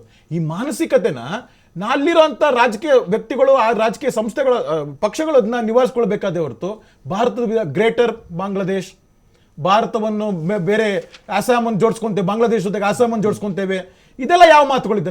ಬಟ್ ಅಮೆರಿಕ, ಪಾಕಿಸ್ತಾನ, ಚೀನಾ ಎಲ್ಲವೂ ಕೂಡ ಭಾರತದ ಮೇಲೆ ಎತ್ತು ಕಟ್ತಾ ಇದ್ದಾವಂತೆ ಬಾಂಗ್ಲಾದೇಶನ. ಸರ್, ಒಂದು ನೇಬರ್ ಗೊತ್ತಾಗಬೇಕಾಗತ್ತೆ, ಯಾರು ಬೇರೆಯವರು ಯಾರು ಬರಲ್ಲ, ಪಕ್ಕದ ರಾಷ್ಟ್ರನೇ ಬರಬೇಕಾಗತ್ತೆ ಅಂತ. ಆರ್ಥಿಕವಾಗಿ ಮುಗ್ಗರಿಸಿದಂಥ ಶ್ರೀಲಂಕಾಗೆ ಭಾರತನೇ ನೆರವು ನೀಡಿದಂಥದ್ದು. ಮಾರಿಷಿಯಸ್ ಆಗ್ಬೋದು, ಬೇರೆ ಬೇರೆ ರಾಷ್ಟ್ರ ಆಗ್ಬೋದು, ಯಾರು ಭಾರತ ವಿರುದ್ಧ ಮಾತಾಡಿದ್ರು ಅವ್ರು ಕೊನೆಗೆ ಯಾರು ಚೈನಾದ ಕದಂಬ ಭಾವಗಳಿಗೆ ಸಿಕ್ಕಾಕೊಂಡು ಒದ್ದಾಡ್ತಾ ಇದ್ರು ಅವ್ರ ರಕ್ಷಣೆಗೆ ಬಂದಿದ್ದು ಭಾರತನೇ. ಇದು ತಿಳ್ಕೊಬೇಕಾಗತ್ತೆ.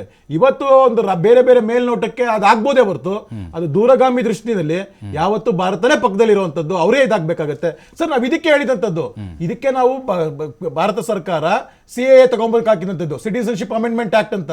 ಆದ್ರೆ ರಾಜಕೀಯ ಪಕ್ಷಗಳು, ರಾಷ್ಟ್ರೀಯ ಪಕ್ಷಗಳು ವಿರೋಧಿಸುತ್ತದನ್ನ. ಅದು ಯಾವ ರೀತಿಯಲ್ಲಿ ಬಂದಿದಂಥದ್ದು? ಯಾವ ರಾಷ್ಟ್ರದಲ್ಲಿ ರಿಲಿಜಿಯಸ್ ಪ್ರಾಸಿಕ್ಯೂಷನ್ ಆಗಿ ಬಂದಿರಂತಕ್ಕಂಥ ಇರೋರ್ನ ನಾವು ಅದನ್ನ ಪವರ್ತ್ವ ಕೊಡ್ತೀವಿ ಅಂತದ್ದು ಅವ್ರು ವಿರೋಧ ಮಾಡಿದ್ರು. ಇವತ್ತು ಬಂದ್ಬಿಟ್ಟು ಹೇಳ್ತಾ ಇದಾರೆ ನಟರಾಜ್ ಗೌಡ್ರು ನಾವು ಅದಕ್ಕೆ ಪರವಾಗಿರ್ತೀವಿ, ಅದೆಲ್ಲ ಹೇಳ್ತಾ ಇದ್ದಾರೆ. CAA ಬಲಪಡಿಸಬೇಕಾಗಿರುವಂತದ್ದನ್ನ ಹೇಳ್ಬೇಕಾಗುತ್ತದಲ್ಲಿ. ಇದು ರಿಲಿಜಿಯಸ್ ಪ್ರಾಸಿಕ್ಯೂಷನ್. ಸರ್, ಒಂದೇ ಒಂದು ನಿಮಿಷ. ಯಾಕಂದ್ರೆ 1941ರಲ್ಲಿ ಬಾಂಗ್ಲಾದೇಶದ ಹಿಂದೂಗಳ ಸಂಖ್ಯೆ 33% ಇದ್ದಂಥದ್ದು. 71-74ನಲ್ಲಿ ಇಟ್ ವಾಸ್ 13% to 14%. ಇವತ್ತು ಲೆಕ್ಕ ಹಾಕೊಂಡಾಗ it is less than 7%. What happened? This is called as religious prosecution. This is where Citizenship Amendment Act is needed. Yes sir, ಗೌಡ್ರೆ ಬರ್ತೀನಿ, ಒಂದು ಬ್ರೇಕ್ ಸಮಯ ಇದೆ, ಬರ್ತೀನಿ.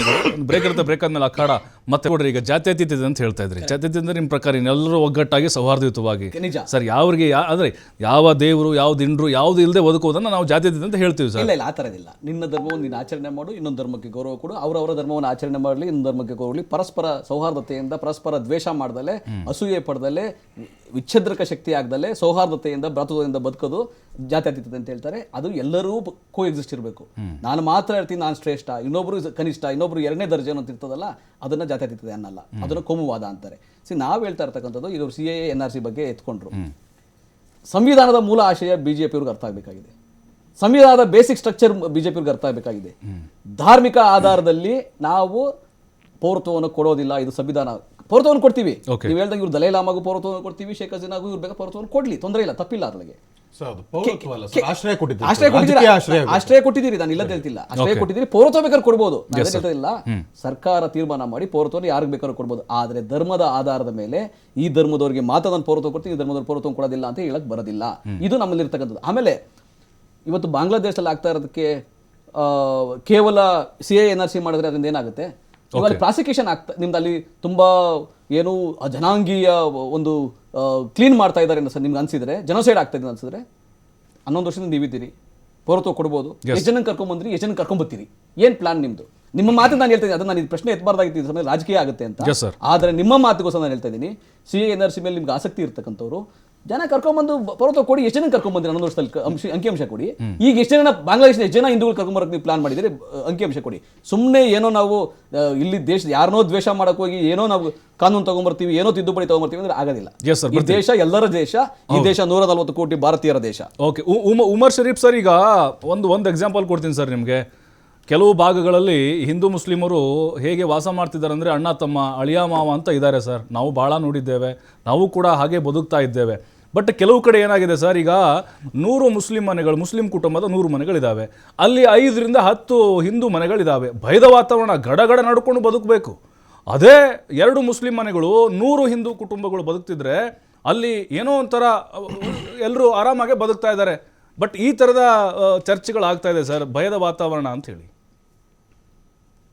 ನೋಡಿ, ಭಯದ ವಾತಾವರಣ ಒಂದೊಂದು ಜಾಗದಲ್ಲಿ ಬೇರೆ ಬೇರೆ ರೀತಿನಲ್ಲಿ ಇದೆ.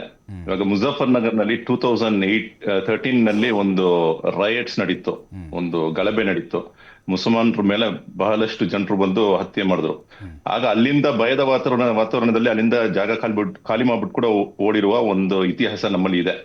ಸೊ ಹಾಗಾಗಿ ಬರೀ ಮುಸಲ್ಮಾನರು ಮೆಜಾರಿಟಿ ಆದ್ರೆ ಮಾತ್ರ ಭಯದ ವಾತಾವರಣ ಅಂತ ಆ ಒಂದು ಫೀಲಿಂಗ್ ಇದೆಲ್ಲ, ಅದು ಬರೀ ಅಂತ ಹೇಳುವಾಗ ನಾನು ಅದರಲ್ಲಿ ಡಿಫ್ರೆನ್ಸ್ ಇದೆ. ಅಂದ್ರೆ ಇದೆ, ಕೆಲವು ಜಾಗದಲ್ಲಿ ಮುಸಲ್ಮಾನರು ಕೂಡ ಒಂದು ರೀತಿಯಲ್ಲಿ ಅವರ ನಡವಳಿಕೆ ಬಂದು ಸರಿಗಿಲ್ಲ. ಆದ್ದರಿಂದ ಕೆಲವು ಜಾಗದಲ್ಲಿ ಅಲ್ಲಿರತಕ್ಕಂತಹ ಹಿಂದೂಗಳು ಸ್ವಲ್ಪ ಭಯದ ವಾತಾವರಣದಲ್ಲಿ ಇದ್ದಾರೆ ಅಂತ ಹೇಳೋದ್ರಲ್ಲಿ ನಾನು ಹಿಂಜರುಗುದಿಲ್ಲ. It is reality. ಬಟ್ ಏನಂದ್ರೆ ಬರೀ ಮುಸ್ಲಿಮ್ಸ್ ಜಾಸ್ತಿ ಆದ್ರೆ ಮಾತ್ರ ಇಂತಹ ಭಯದ ವಾತಾವರಣ ಬರುತ್ತಂತ ಹೇಳೋದು ಅದು ಅದರಲ್ಲಿ ಸತ್ಯ ಇಲ್ಲ. ಇನ್ನೊಂದು ವಿಷಯ ಕೊಡ್ತೀನಿ. CAA NRC ಮ್ಯಾಟರ್ ಬಂತು. CAA ಇವತ್ತು ಅದು ಚಾಲನೆಯಲ್ಲಿ ಇದೆ. It is implemented. Last March ದಿಂದ ಇವತ್ತವರೆಗೂ ಸುಮಾರು 1.5 ವರ್ಷದಿಂದ CAA ಇಂಪ್ಲಿಮೆಂಟೇಷನ್ ಅಲ್ಲಿ ಇದೆ. ಕೇಂದ್ರ ಸರ್ಕಾರ ಅದನ್ನ ತಗೊಂಡ್ ಬಂದಿದ್ದಾರೆ, ಜಾರಿಗೊಳಿಸಿದ್ದಾರೆ. ಆದ್ರೂ ಕೂಡ ಯಾರಿಗೂ ಏನ್ ಕಷ್ಟ ಬಂದಿಲ್ಲ. ಇದ್ರ ಏನಂದ್ರೆ ಡಿಸ್ಕ್ರಿಮಿನೇಷನ್ ಇದೆ. ಅಲ್ಲಿರತಕ್ಕಂತ ನಟರಾಜ್ ಗೌಡ್ರು ಹೇಳ್ದಂಗೆ the basic structure of the Indian ಕಾನ್ಸ್ಟಿಟ್ಯೂಷನ್ಗೆ ಕೆಲವು ವಿಷಯದಲ್ಲಿ ಅಲ್ಲಿ ಡಿಸ್ಕ್ರಿಮಿನೇಷನ್ ಆಗ್ತಿದೆ, ತಾರತಮ್ಯ ತೋರಿಸ್ತಾ ಇದೆ. ಸೊ ಅದು ತಪ್ಪಾಗಿದೆ. ಬಟ್ ಏನು ನಾವೇನು ಯಾರಿಗೂ ಅನ್ಯಾಯ ಮಾಡ್ಬಿಟ್ಟಿವಾ ಅಂತ ಹೇಳಿದ್ರೆ ಅಂತದ್ದು ಏನ್ ನಡೆದಿಲ್ಲ. ಇಲ್ಲಿ ಭಾರತೀಯರಿಗೆ ಏನು ಕಷ್ಟ ಆಗ್ತಿದ್ಯಾ, ಭಾರತೀಯರನ್ನು ಆಚೆ ಕಳಿಸ್ಬಿಡ್ತಾರ, ಅಂತದೇನು ಆಗ್ತಿಲ್ಲ. ಆದ್ರೆ ಮುಸಲ್ಮಾನರು ಬೀದಿಗೆ ಬರೋಕೆ ಕಾರಣ ಐತೆ ಅಂದ್ರೆ ಭಯ ಪಟ್ಕೊಂಡು ಆಚೆ ರೋಡ್ ಬಂದ್ರು. ಏನಂತ ಹೇಳ್ಕೊಂಡು ನಮ್ಮನ್ನ ದೇಶದಿಂದ ಆಚೆ ಕಳಿಸ್ಬಿಡ್ತಾರೆ, ನಮ್ಮನ್ನ ಇಂಡಿಯನ್ ಅಂತ ನಮ್ಮನ್ನ ಅವರು ಏನು ಒಪ್ಪಿಗೆ ಕೊಡಲ್ಲ ಅಂತ ಒಂದು ಭಯದಲ್ಲಿ, ಆ ಭಯದ ವಾತಾವರಣ ಆಚೆ ಬಂದ್ರು. ಇದು ಒಂದು. ಲಾಸ್ಟ್ ಟೈಮ್ ಒಂದು ಮಾತು ಹೇಳ್ಬಿಡ್ತೀನಿ, ಹಿಂದೂ ರಾಷ್ಟ್ರನಾ ಇಲ್ಲ ಇದು ಹಿಂದೂ ರಾಷ್ಟ್ರ ಇಲ್ಲ ಅಂತ ಹೇಳಿದ್ರೆ ನೋಡಿ, ಈ ವಿಷಯದಲ್ಲಿ ನಾವು ಜಗಳ ಮಾಡಬೇಕಾಗೇ ಇಲ್ಲ. ಹಿಂದೂ ರಾಷ್ಟ್ರ ಅಂತ ಇವ್ರು ಹೇಳುವಾಗ ಓಕೆಪ್ಪ ಹಿಂದೂ ರಾಷ್ಟ್ರ ಅಂತ ನಾನು ಒಪ್ಪಿಕೊಳ್ತೀನಿ, ಓಕೆ ಇದು ಹಿಂದೂ ರಾಷ್ಟ್ರ. ಬೇರೆ ಏನಪ್ಪಾ, ಬೇರೆ ಏನ್ ಮಾಡ್ತೀಯಾ? ಹಿಂದೂ ರಾಷ್ಟ್ರ ಅಂತ ಹೇಳ್ಮೇಲೆ ನೀನ್ ಏನಾದ್ರು ಹೊಸದಾಗಿ ಏನ್ ತರ್ತಿದ್ಯಾ? ಇಲ್ಲ, ಇದೇ ಸಂವಿಧಾನವನ್ನು ನಾವು ಪಾಲಿಸ್ತೀವಿ. ಮತ್ತೆ ಏನ್ ನೀನು ಹಿಂದೂ ರಾಷ್ಟ್ರ ಅಂತ ಹೇಳಿದ್ರು ನಮ್ಗೇನ್ ವ್ಯತ್ಯಾಸ ಆಗಲ್ಲ, ಹಿಂದೂ ರಾಷ್ಟ್ರ ಇಲ್ಲ ಅಂತ ಹೇಳಿದ್ರು ನಮ್ಗೇನ್ ವ್ಯತ್ಯಾಸ ಇಲ್ಲ ಅಂದ್ರೆ ನೀವ್ ಏನಕ್ಕೆ ಇದಕ್ಕೆ ಡಿಬೇಟ್ ಮಾಡ್ಬೇಕು? ಏನೇ ಆದ್ರೂ ಈ ಸಂವಿಧಾನನೇ ನಮ್ಗೆ ಬೇಕಾಗಿರೋದು. ಏನೇ ಆದ್ರೂ ನಾವು ಪ್ಲೂರಲಿಸ್ಟಿಕ್ ಸೊಸೈಟಿನಲ್ಲಿ ಜೀವನ ಮಾಡ್ಬೇಕು. ಒಳ್ಳೆ ತತ್ವಗಳು ಎಲ್ಲಿಂದ ಬಂದ್ರು ಕೂಡ, ಅದು ರಾಮನತ್ರದಿಂದ ಬಂದ್ರು ನಾವು ಸ್ವೀಕರಿಸ್ತೀವಿ, ಅದು ಯೇಸುವಿಂದ ಬಂದ್ರು ನಾವು ಸ್ವೀಕರಿಸ್ತೀವಿ, ಬುದ್ಧನಿಂದ ಬಂದ್ರು ಕೂಡ ನಾವು ಸ್ವೀಕರಿಸ್ತೀವಿ, ಮೊಹಮ್ಮದ್ ಸಲ್ಲಲ್ಲಾಹು ಅಲೈಹಿ ವಸಲ್ಲಂ ಇಂದ ಬಂದ್ರು ಕೂಡ ನಾವು ಸ್ವೀಕರಿಸ್ತೀವಿ ಅಂತ ಹೇಳುವಾಗ ನಾವ್ ಏನಕ್ಕೆ ಇದರಲ್ಲಿ ಕಿತ್ತಾಡ್ಬೇಕು? ಹಿಂದೂ ರಾಷ್ಟ್ರ ಅಂದ್ರೆ ನಾನು ಒಪ್ಪಿಕೊಡ್ತೇನೆ, ಇದು ಹಿಂದೂ ರಾಷ್ಟ್ರ. ಏನಾಗ್ಬಿಟ್ಟಿದೆ ಇವಾಗೇನೋ? ಉಮರ್ ಶರೀಫ್ ಏನಾದ್ರು ಬದಲಾವಣೆ ಆಗ್ಬಿಟ್ಟಿದಾನ? ಇಲ್ಲ ಮುಸ್ಲಿಂ ಸಮಾಜಕ್ಕೆ ಏನೋ ಬದಲಾವಣೆ ಆಗಿದ್ಯಾ? ಏನ್ ತೊಂದ್ರೆ ಇಲ್ಲ. ಸರಿ, ಇದಕ್ಕೆ ಹಿಂದೂ ಅಂತ ಹೇಳುವ ಈ ಹೆಸರು ಪರ್ಷಿಯನ್ಸ್ ಮತ್ತು ಅರಬ್ಸ್ ಒಪ್ಕೊಳ್ತೀರಿ ಸರ್, ನೀವು ಒಪ್ಕೊಳ್ತೀರಿ, ಇಡೀ ಸಮುದಾಯ ಒಪ್ಕೋಬೇಕಲ್ಲ. ಆಮೇಲೆ ನಿಮಗ್ ಬೆದರಿಕೆ ಬಂದ್ರೆ ಏನ್ ಮಾಡೋದು ಅಂತೀಗ? ನಮ್ಗೆ ಬೆದರಿಕೆ ಬರಕ್ ಸಾಧ್ಯನೇ ಇಲ್ಲ. ಈ ಪ್ರಪಂಚದಲ್ಲಿ ಯಾರು ಉಮರ್ ಶರೀಫ್ಗೆ ಬೆದರಿಕೆ ಕೊಡೋನು ಹುಟ್ಟೇ ಇಲ್ಲ ಅಂತ ಹೇಳ್ಕೊತೀನಿ. ಸರ್ ಸರ್ ಇನ್ನೊಂದು ಪ್ರಶ್ನೆ ಸರ್, ಇನ್ನೊಂದು ಕ್ಲಾರಿಟಿ ಬೇಕಿತ್ತು ಸರ್ ನನಗೆ. ಕೆಲವು ಕಮೆಂಟ್ಗಳು ಓದ್ತಾ ಇದ್ದೆ, ಈ ಕುರಾನಲ್ಲಿ ಕಾಫಿರನ್ನ ಕೊಲೆ ಮಾಡಿ ಅಂತ ಕುರಾನಲ್ಲಿ ಉಲ್ಲೇಖ ಮಾಡಿದ್ದು ಹಿಂದೂಗಳನ್ನೇ ಟಾರ್ಗೆಟ್ ಮಾಡ್ಕೊಂಡು ಹೇಳಿದಾರಾ ಅಂತೇಳಿ ಕೆಲವೊಂದು ಚರ್ಚೆ ನಡೀತಾ ಇದೆ ಸರ್. ಓಕೆ ನೋಡಿ, ಕುರಾನ್ ನಲ್ಲಿ ಸೂರ ತೌಬಾ 9ನೇ ಅಧ್ಯಾಯದಲ್ಲಿ ಒಂದು ಇದಿದೆ, ಆಯತಿದೆ. ಅದ್ರಲ್ಲಿ ಏನಂದ್ರೆ ಈ ಕಾಫಿರ್ಗಳನ್ನು ಎಲ್ಲಿ ಕಂಡಿದ್ರು ಅವರನ್ನ ಕೊಂದು ಹಾಕಿ ಅಂತ ಇದೆ. ಆದ್ರೆ ಅದು ಈ ಕಾಫಿರ್ ಅಂತ ಸ್ಪಷ್ಟವಾಗಿ ಹೇಳಲಾಗಿದೆ. ಆ ಯಾವ ಕಾಫಿರ್ ಅಂದ್ರೆ ಯಾರು ಒಂದು ಒಡಂಬಡಿಕೆ ಮಾಡ್ಕೊಂಡು ಪ್ರವಾದಿ ಜೊತೆಗೆ ಒಡಂಬಡಿಕೆ ಮಾಡ್ಕೊಂಡು ಪುನಃ ಅದನ್ನ ಮೀರಿ ಮುಸಲ್ಮಾನರನ್ನ ಕೊಂದು ಹಾಕಿದ್ರು, ಅವ್ರ ಮೇಲೆ ಯುದ್ಧ ಶುರುವಾಯ್ತಂತ ದೇವನ ಆಜ್ಞೆ ಕೊಡ್ತಾ ಇದ್ದಾನೆ. ಅದೇ ರೀತಿ ಪ್ರವಾದಿಯ ಇತಿಹಾಸವನ್ನು ಓದಿದ್ರೆ ನಿಮ್ಗೆ ಸರಿಯಾಗಿ ಗೊತ್ತಾಗ್ಬಿಡುತ್ತೆ. ಮಕ್ಕಾವನ್ನ ನಾವು ಕಂಟ್ರೋಲ್ ತಗೊಳ್ಬೇಕಾದ್ರೆ ಅದಕ್ಕೆ ಕಾರಣ ಅಂದ್ರೆ ವಿಗ್ರಹ ಆರಾಧಕರು ಹೋಗಿ ಪ್ರವಾದಿ ಹತ್ರ ಹೋಗಿ ಬೇಡ್ಕೊಳ್ತಾರೆ. ನಮ್ಮ ಜನರನ್ನ ಮತ್ತೊಂದು ವಿಗ್ರಹ ಆರಾಧಕರು ಬನು ಬಕರನವರು ಅವ್ರು ನಮ್ಮನ್ನ ಕೊಂದಾಕಿದ್ರೆ ನೀವು ನಮ್ಗೆ ಸಹಾಯ ಮಾಡಿ ಅಂತ ಹೇಳಿ ಬೇಡಿಕೆ ನೀಡಿದ್ರು. ಆಗ ಪ್ರವಾದಿ ಅವ್ರಿಗೋಸ್ಕರ ಎದ್ದು ನಿಂತ್ಕೊಂಡು ಫತೇ ಮಕ್ಕ ಆಯ್ತು, ಮಕ್ಕವನ್ನು ಅವರು ಕಂಟ್ರೋಲ್ ತಗೊಂಡ್ ಬಂದ್ರು. ಸೊ ಹಾಗಾಗಿ ಇತಿಹಾಸ ಎಲ್ಲ ಬಂದು ಜಾಸ್ತಿ ಇದೆ. ನಾನು ಒಂದು ಮಾತು ಕೊಡ್ತೀನಿ, ಬಸವಣ್ಣ ಹೇಳಿದ ಸಿದ್ಧಾಂತ ಪ್ರಕಾರ ದಯವೇ ಧರ್ಮದ ಮೂಲವಯ್ಯ. ಯಾವ ಧರ್ಮದಲ್ಲಿ ದಯವಿಲ್ಲವೋ ಅದು ಧರ್ಮವೇ ಇಲ್ಲ.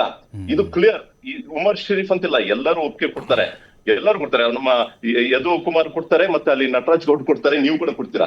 ಸೊ ದಯವಿಲ್ಲದೆ ಧರ್ಮ ಯಾವುದಯ್ಯ? ದಯವೇ ಧರ್ಮದ ಮೂಲವಯ್ಯ. So that is where we all stick around. ಧರ್ಮದ ಅಫೀಮು ಅಂದ್ರೆ ತೀವ್ರವಾಗಿ ಹೋದ್ರೆ ಅವನು ಹೇಗೆ ಓವರ್ ಡೋಸೇಜ್ ಮೆಡಿಸಿನ್ ತಿಂದ್ಬಿಟ್ಟು ಅವ್ನು ಸಾಯ್ತಾನೋ ಅದೇ ರೀತಿ ಇಲ್ಲಿ ನಡೀತಿರೋದು. ಬರ್ತೀನಿ ಸರ್, ಬರ್ತೀನಿ. ಸ್ವಾಮೀಜಿಗಳೇ ಈಗ ಇಲ್ಲಿ ಏನಾದರೂ ಆ ಥರದ ಘಟನೆಗಳಾದರೆ, ಈಗ ನೋಡಿ ನಾವು ಮುಸ್ಲಿಂ ಸಮುದಾಯ ಅಂತ ತೆಗೆದುಕೊಂಡ್ರೆ ಈ ಬಾಂಗ್ಲಾದಲ್ಲಿ ಅವ್ರಿಗೇನೋ ಬೇರೆ ಕಡೆ ಏನೋ ಈ ಥರ ದೌರ್ಜನ್ಯಗಳಾಯ್ತಂದ್ರೆ ಈಗ ವುಮೆನ್ ಕಂಟ್ರಿ ಇದೆ, ಯೆಮೆನ್ ಇದೆ, ಸೌದಿ ಅರೇಬಿಯಾ ಇದೆ, ಪಾಕಿಸ್ತಾನ, ಅಫ್ಘಾನಿಸ್ತಾನ, ಅಲ್ಲಿ ಹೋಗಿ. ಬಟ್ ಹಿಂದೂಗಳಿಗೆ ಯಾವ ಕಂಟ್ರಿ ಇದೆ? ಇರೋದೊಂದು ಭಾರತ, ಅದಾದ್ಮೇಲೆ ನೇಪಾಳ, ಅದು ತುಂಬಿ ತುಳುಕ್ತಾ ಇದೆ. ಎಲ್ಲಿ ಹೋಗಬೇಕು? ಭಾರತಕ್ಕೆ ಆಶ್ರಯ ಎಲ್ಲಿ ಅಂತ ಕ್ರಿಶ್ಚಿಯನ್ರಿಗೂ ಬೇರೆ ಬೇರೆ ದೇಶಗಳಿದ್ದಾವೆ. ಏನಾದರೂ ದೌರ್ಜನ್ಯ ಆದರೆ ಅಲ್ಲಿ ಹೋಗಿ ವಾಸ ಪಡಲಿಕ್ಕೆ ಈ ಭಯ ಕೂಡ ಇದೆ ಅಂತ ಹಿಂದೂಗಳಲ್ಲಿ. ಪ್ರಸ್ತುತವಾದಂತಹ ಸನ್ನಿವೇಶದಲ್ಲಿ ಯಾವಾಗ ಪಾಕಿಸ್ತಾನ ಡಿವೈಡ್ ಆಯ್ತಲ್ಲ, ಅಲ್ಲಿಂದ ಮೇಲೇನೆ ಸಂಶಯಗಳು ನಮ್ಮೊಳಗೆ ಕಾಡ್ತಾನೆ ಇದೆ. ಅದು ಇವತ್ತಿಗೂ ಬಿದ್ದು ಹೋಗ್ಲಿಲ್ಲ, ಅದು ಇವತ್ತಿಗೂ ಮುಚ್ಚಿ ಹೋಗಿಲ್ಲ. ಯಾವಾಗ ಪಾಕಿಸ್ತಾನ ಬಾಂಗ್ಲಾವನ್ನು ನೆಚ್ಚಿಕೊಳ್ಳಿಕ್ಕೆ ಶುರುವಾಯಿತು, ಬಾಂಗ್ಲಾ ಯಾವಾಗ ಪಾಕಿಸ್ತಾನದ ಕಡೆಗೆ ಮುಖ ಮಾಡಲಿಕ್ಕೆ ಶುರುವಾಯಿತು, ಅಲ್ಲಿಂದ ಮೇಲೆ ನಮ್ಮೊಳಗಿನ ಬಾಂಧವ್ಯಗಳು ಹಳಸ್ತಾ ಬಂತು. ಯಾವಾಗ ಯೂನಿಸ್ ಸರ್ಕಾರ, ಈ ಹಿಂದೆ ಮುಜಿಬುರ್ ರೆಹಮಾನ್ ಸರ್ಕಾರ ಇತ್ತು, ಅವಾಗಲೂ ಇದೇ ಪರಿಸ್ಥಿತಿ ಇತ್ತು. ಆದ್ರೆ ಯೂನುಸ್ ಸರ್ಕಾರ ಬಂದ ಮೇಲೆ ಒಂದು ಆಶಾವಾದ ಇತ್ತು. ಯಾಕೆ ಅಂತಂದ್ರೆ ಅವರೊಬ್ಬರು ಅಥ್ಲೆಟ್, ಅನ್ನುವ ಕಾರಣಕ್ಕೆ. Okay. ಆದ್ರೆ ಇವತ್ತು ಒಬ್ಬ ಅಥ್ಲೆಟ್ ಈ ರೀತಿ ಮತಾಂಧನಾಗಿ ಒಂದು ದೇಶವನ್ನ ಆಳ್ತಾನೆ ಅಂತಂದ್ರೆ ಅದೇನು ಬಾಂಗ್ಲಾ ದೊಡ್ಡ ದೇಶವಲ್ಲ ನೋಡಿ, ಅದೊಂದು ಸಣ್ಣ ದೇಶ. ಈ ಒಂದು ಸಣ್ಣ ದೇಶದಲ್ಲಿ ಈ ರೀತಿಯ ಮತಾಂಧತೆಯಲ್ಲಿ ಒಬ್ಬ ಅಥ್ಲೆಟ್, ಒಬ್ಬ ಕ್ರೀಡಾಸಕ್ತ, ಅದರಲ್ಲೂ ಕೂಡ ಅವರಿಗೆ ಬಹಳ ದೊಡ್ಡ ಬಿರುದು ಇದೆ, ಅವರು ಬಹಳ ದೊಡ್ಡ ಪ್ರಶಸ್ತಿಯನ್ನ ಪಡೆದುಕೊಂಡಿದ್ದಾರೆ. ಅಂತವರು ಈ ರೀತಿ ನಡೆದುಕೊಳ್ತಾರೆ ಅಂತಂದ್ರೆ ನೋಡಿ, ಪಾಕಿಸ್ತಾನದ ಪರಿಸ್ಥಿತಿಯ ಬಾಂಗ್ಲಕ್ಕೆ ಯಾಕೆ ಬರ್ತದೆ ಅಂತ ಹೇಳಿದ್ರೆ ಅಲ್ಲಿ ಸೇನಾ ಆಡಳಿತ ಇದೆ, ಮುಂದೆ ಇಲ್ಲೂ ಸೇನಾ ಆಡಳಿತ ಬರಬಹುದು. ನಮ್ಮ ಆಗ್ರಹ ಇಷ್ಟೇ ಇರೋದು, ಇಲ್ಲಿ ಪ್ರವೋಕ್ ಆಗುವಂತಹ ಸನ್ನಿವೇಶಗಳು ನಿರ್ಮಾಣವಾಗದಂತೆ ನೋಡಿಕೊಳ್ಳುವ ತುಂಬಾ ದರ್ದು ಈಗ ಇದೆ. ಯಾಕೆ ಅಂತಂದ್ರೆ ಪ್ರತಿಭಟನೆಯ ನೆಪದಲ್ಲಿ ನಾಳೆ ಯಾರೋ ನುಸುಳುಕೋರ್ರು ಅದರ ಮಧ್ಯದಲ್ಲಿ ಬಂದು ಎಲ್ಲೋ ತಗಲಾಕೊಂಡು ವ್ಯವಸ್ಥೆಯನ್ನ ನಾಶ ಮಾಡುವಂತ ಒಂದು ಹುನ್ನಾರ ಇದ್ರೊಳಗೆ ಅಡಗಿದೆ ಎನ್ನುವುದು ಖಡಾಖಂಡಿತ ಗೊತ್ತಾಗ್ತದೆ. ಇದಕ್ಕೆ ಅಮೆರಿಕಾನು ಶಾಮೀಲಿದೆ, ಚೈನಾನು ಶಾಮೀಲಿದೆ, ಪಾಕಿಸ್ತಾನನು ಶಾಮೀಲಿದೆ. ಎಸ್ ಗುರುಜಿ, ಇನ್ನೊಂದು ಪ್ರಶ್ನೆ ನನಗೆ. ಈಗ ಬಾಂಗ್ಲಾದೇಶದಲ್ಲಿರುವಂಥ ಹಿಂದೂಗಳನ್ನ ಪ್ರತ್ಯೇಕವಾಗಿಸಿ ಅಲ್ಲೊಂದು ಹಿಂದೂ ರಾಷ್ಟ್ರ ಮಾಡಬೇಕಾ ಅಂತ? ಇವತ್ತಿನ ಪರಿಸ್ಥಿತಿಯಲ್ಲಿ ನಾವು ಪ್ರತ್ಯೇಕ ರಾಷ್ಟ್ರದ ಬಗ್ಗೆ ಸೊಲ್ಲೆತ್ತಬಾರದು. ಯಾಕೆ ಎತ್ತಬಾರದು ಅಂದ್ರೆ ಆ ರಾಷ್ಟ್ರಗಳಿಂದಲೇ ಇವತ್ತು ಈ ಮತಾಂಧತೆ ಬಂದಿರೋದು. ನೋಡಿ, ಆವತ್ತು ಪಾಕಿಸ್ತಾನವನ್ನ ಇವರು ಸಪರೇಟ್ ಮಾಡುವಂತ ಸನ್ನಿವೇಶಗಳಲ್ಲಿ ಆ ಧರ್ಮದ ಅಮಲನ್ನ ತಾರಕೆ ಇರ್ತಿದ್ರೆ ಇವತ್ತು ಈ ದುಸ್ಥಿತಿ ಬರ್ತಿರ್ಲಿಲ್ಲ. ಹಾಗಾಗಿ ನಾವು ಪ್ರತ್ಯೇಕ ರಾಷ್ಟ್ರವನ್ನ ಕೇಳುವ ಅವಶ್ಯಕತೆನೇ ಇಲ್ಲ. ನಮ್ಗೆ ಇಲ್ಲಿ ಬೇಕಾದ್ದೇನು ಅಂತಂದ್ರೆ ಭಗವದ್ಗೀತೆಯ ಬಗ್ಗೆನೂ ಗೌರವ ಇರಬೇಕು, ಕುರಾನ್ನ ಬಗ್ಗೆನೂ ಗೌರವ ಇರಬೇಕು. ಯಾಕೆ ಅಂತಂದ್ರೆ ಈ ವ್ಯವಸ್ಥೆಯ ಒಳಗೆ ಸಮಾಜ ನಡೀಬೇಕು.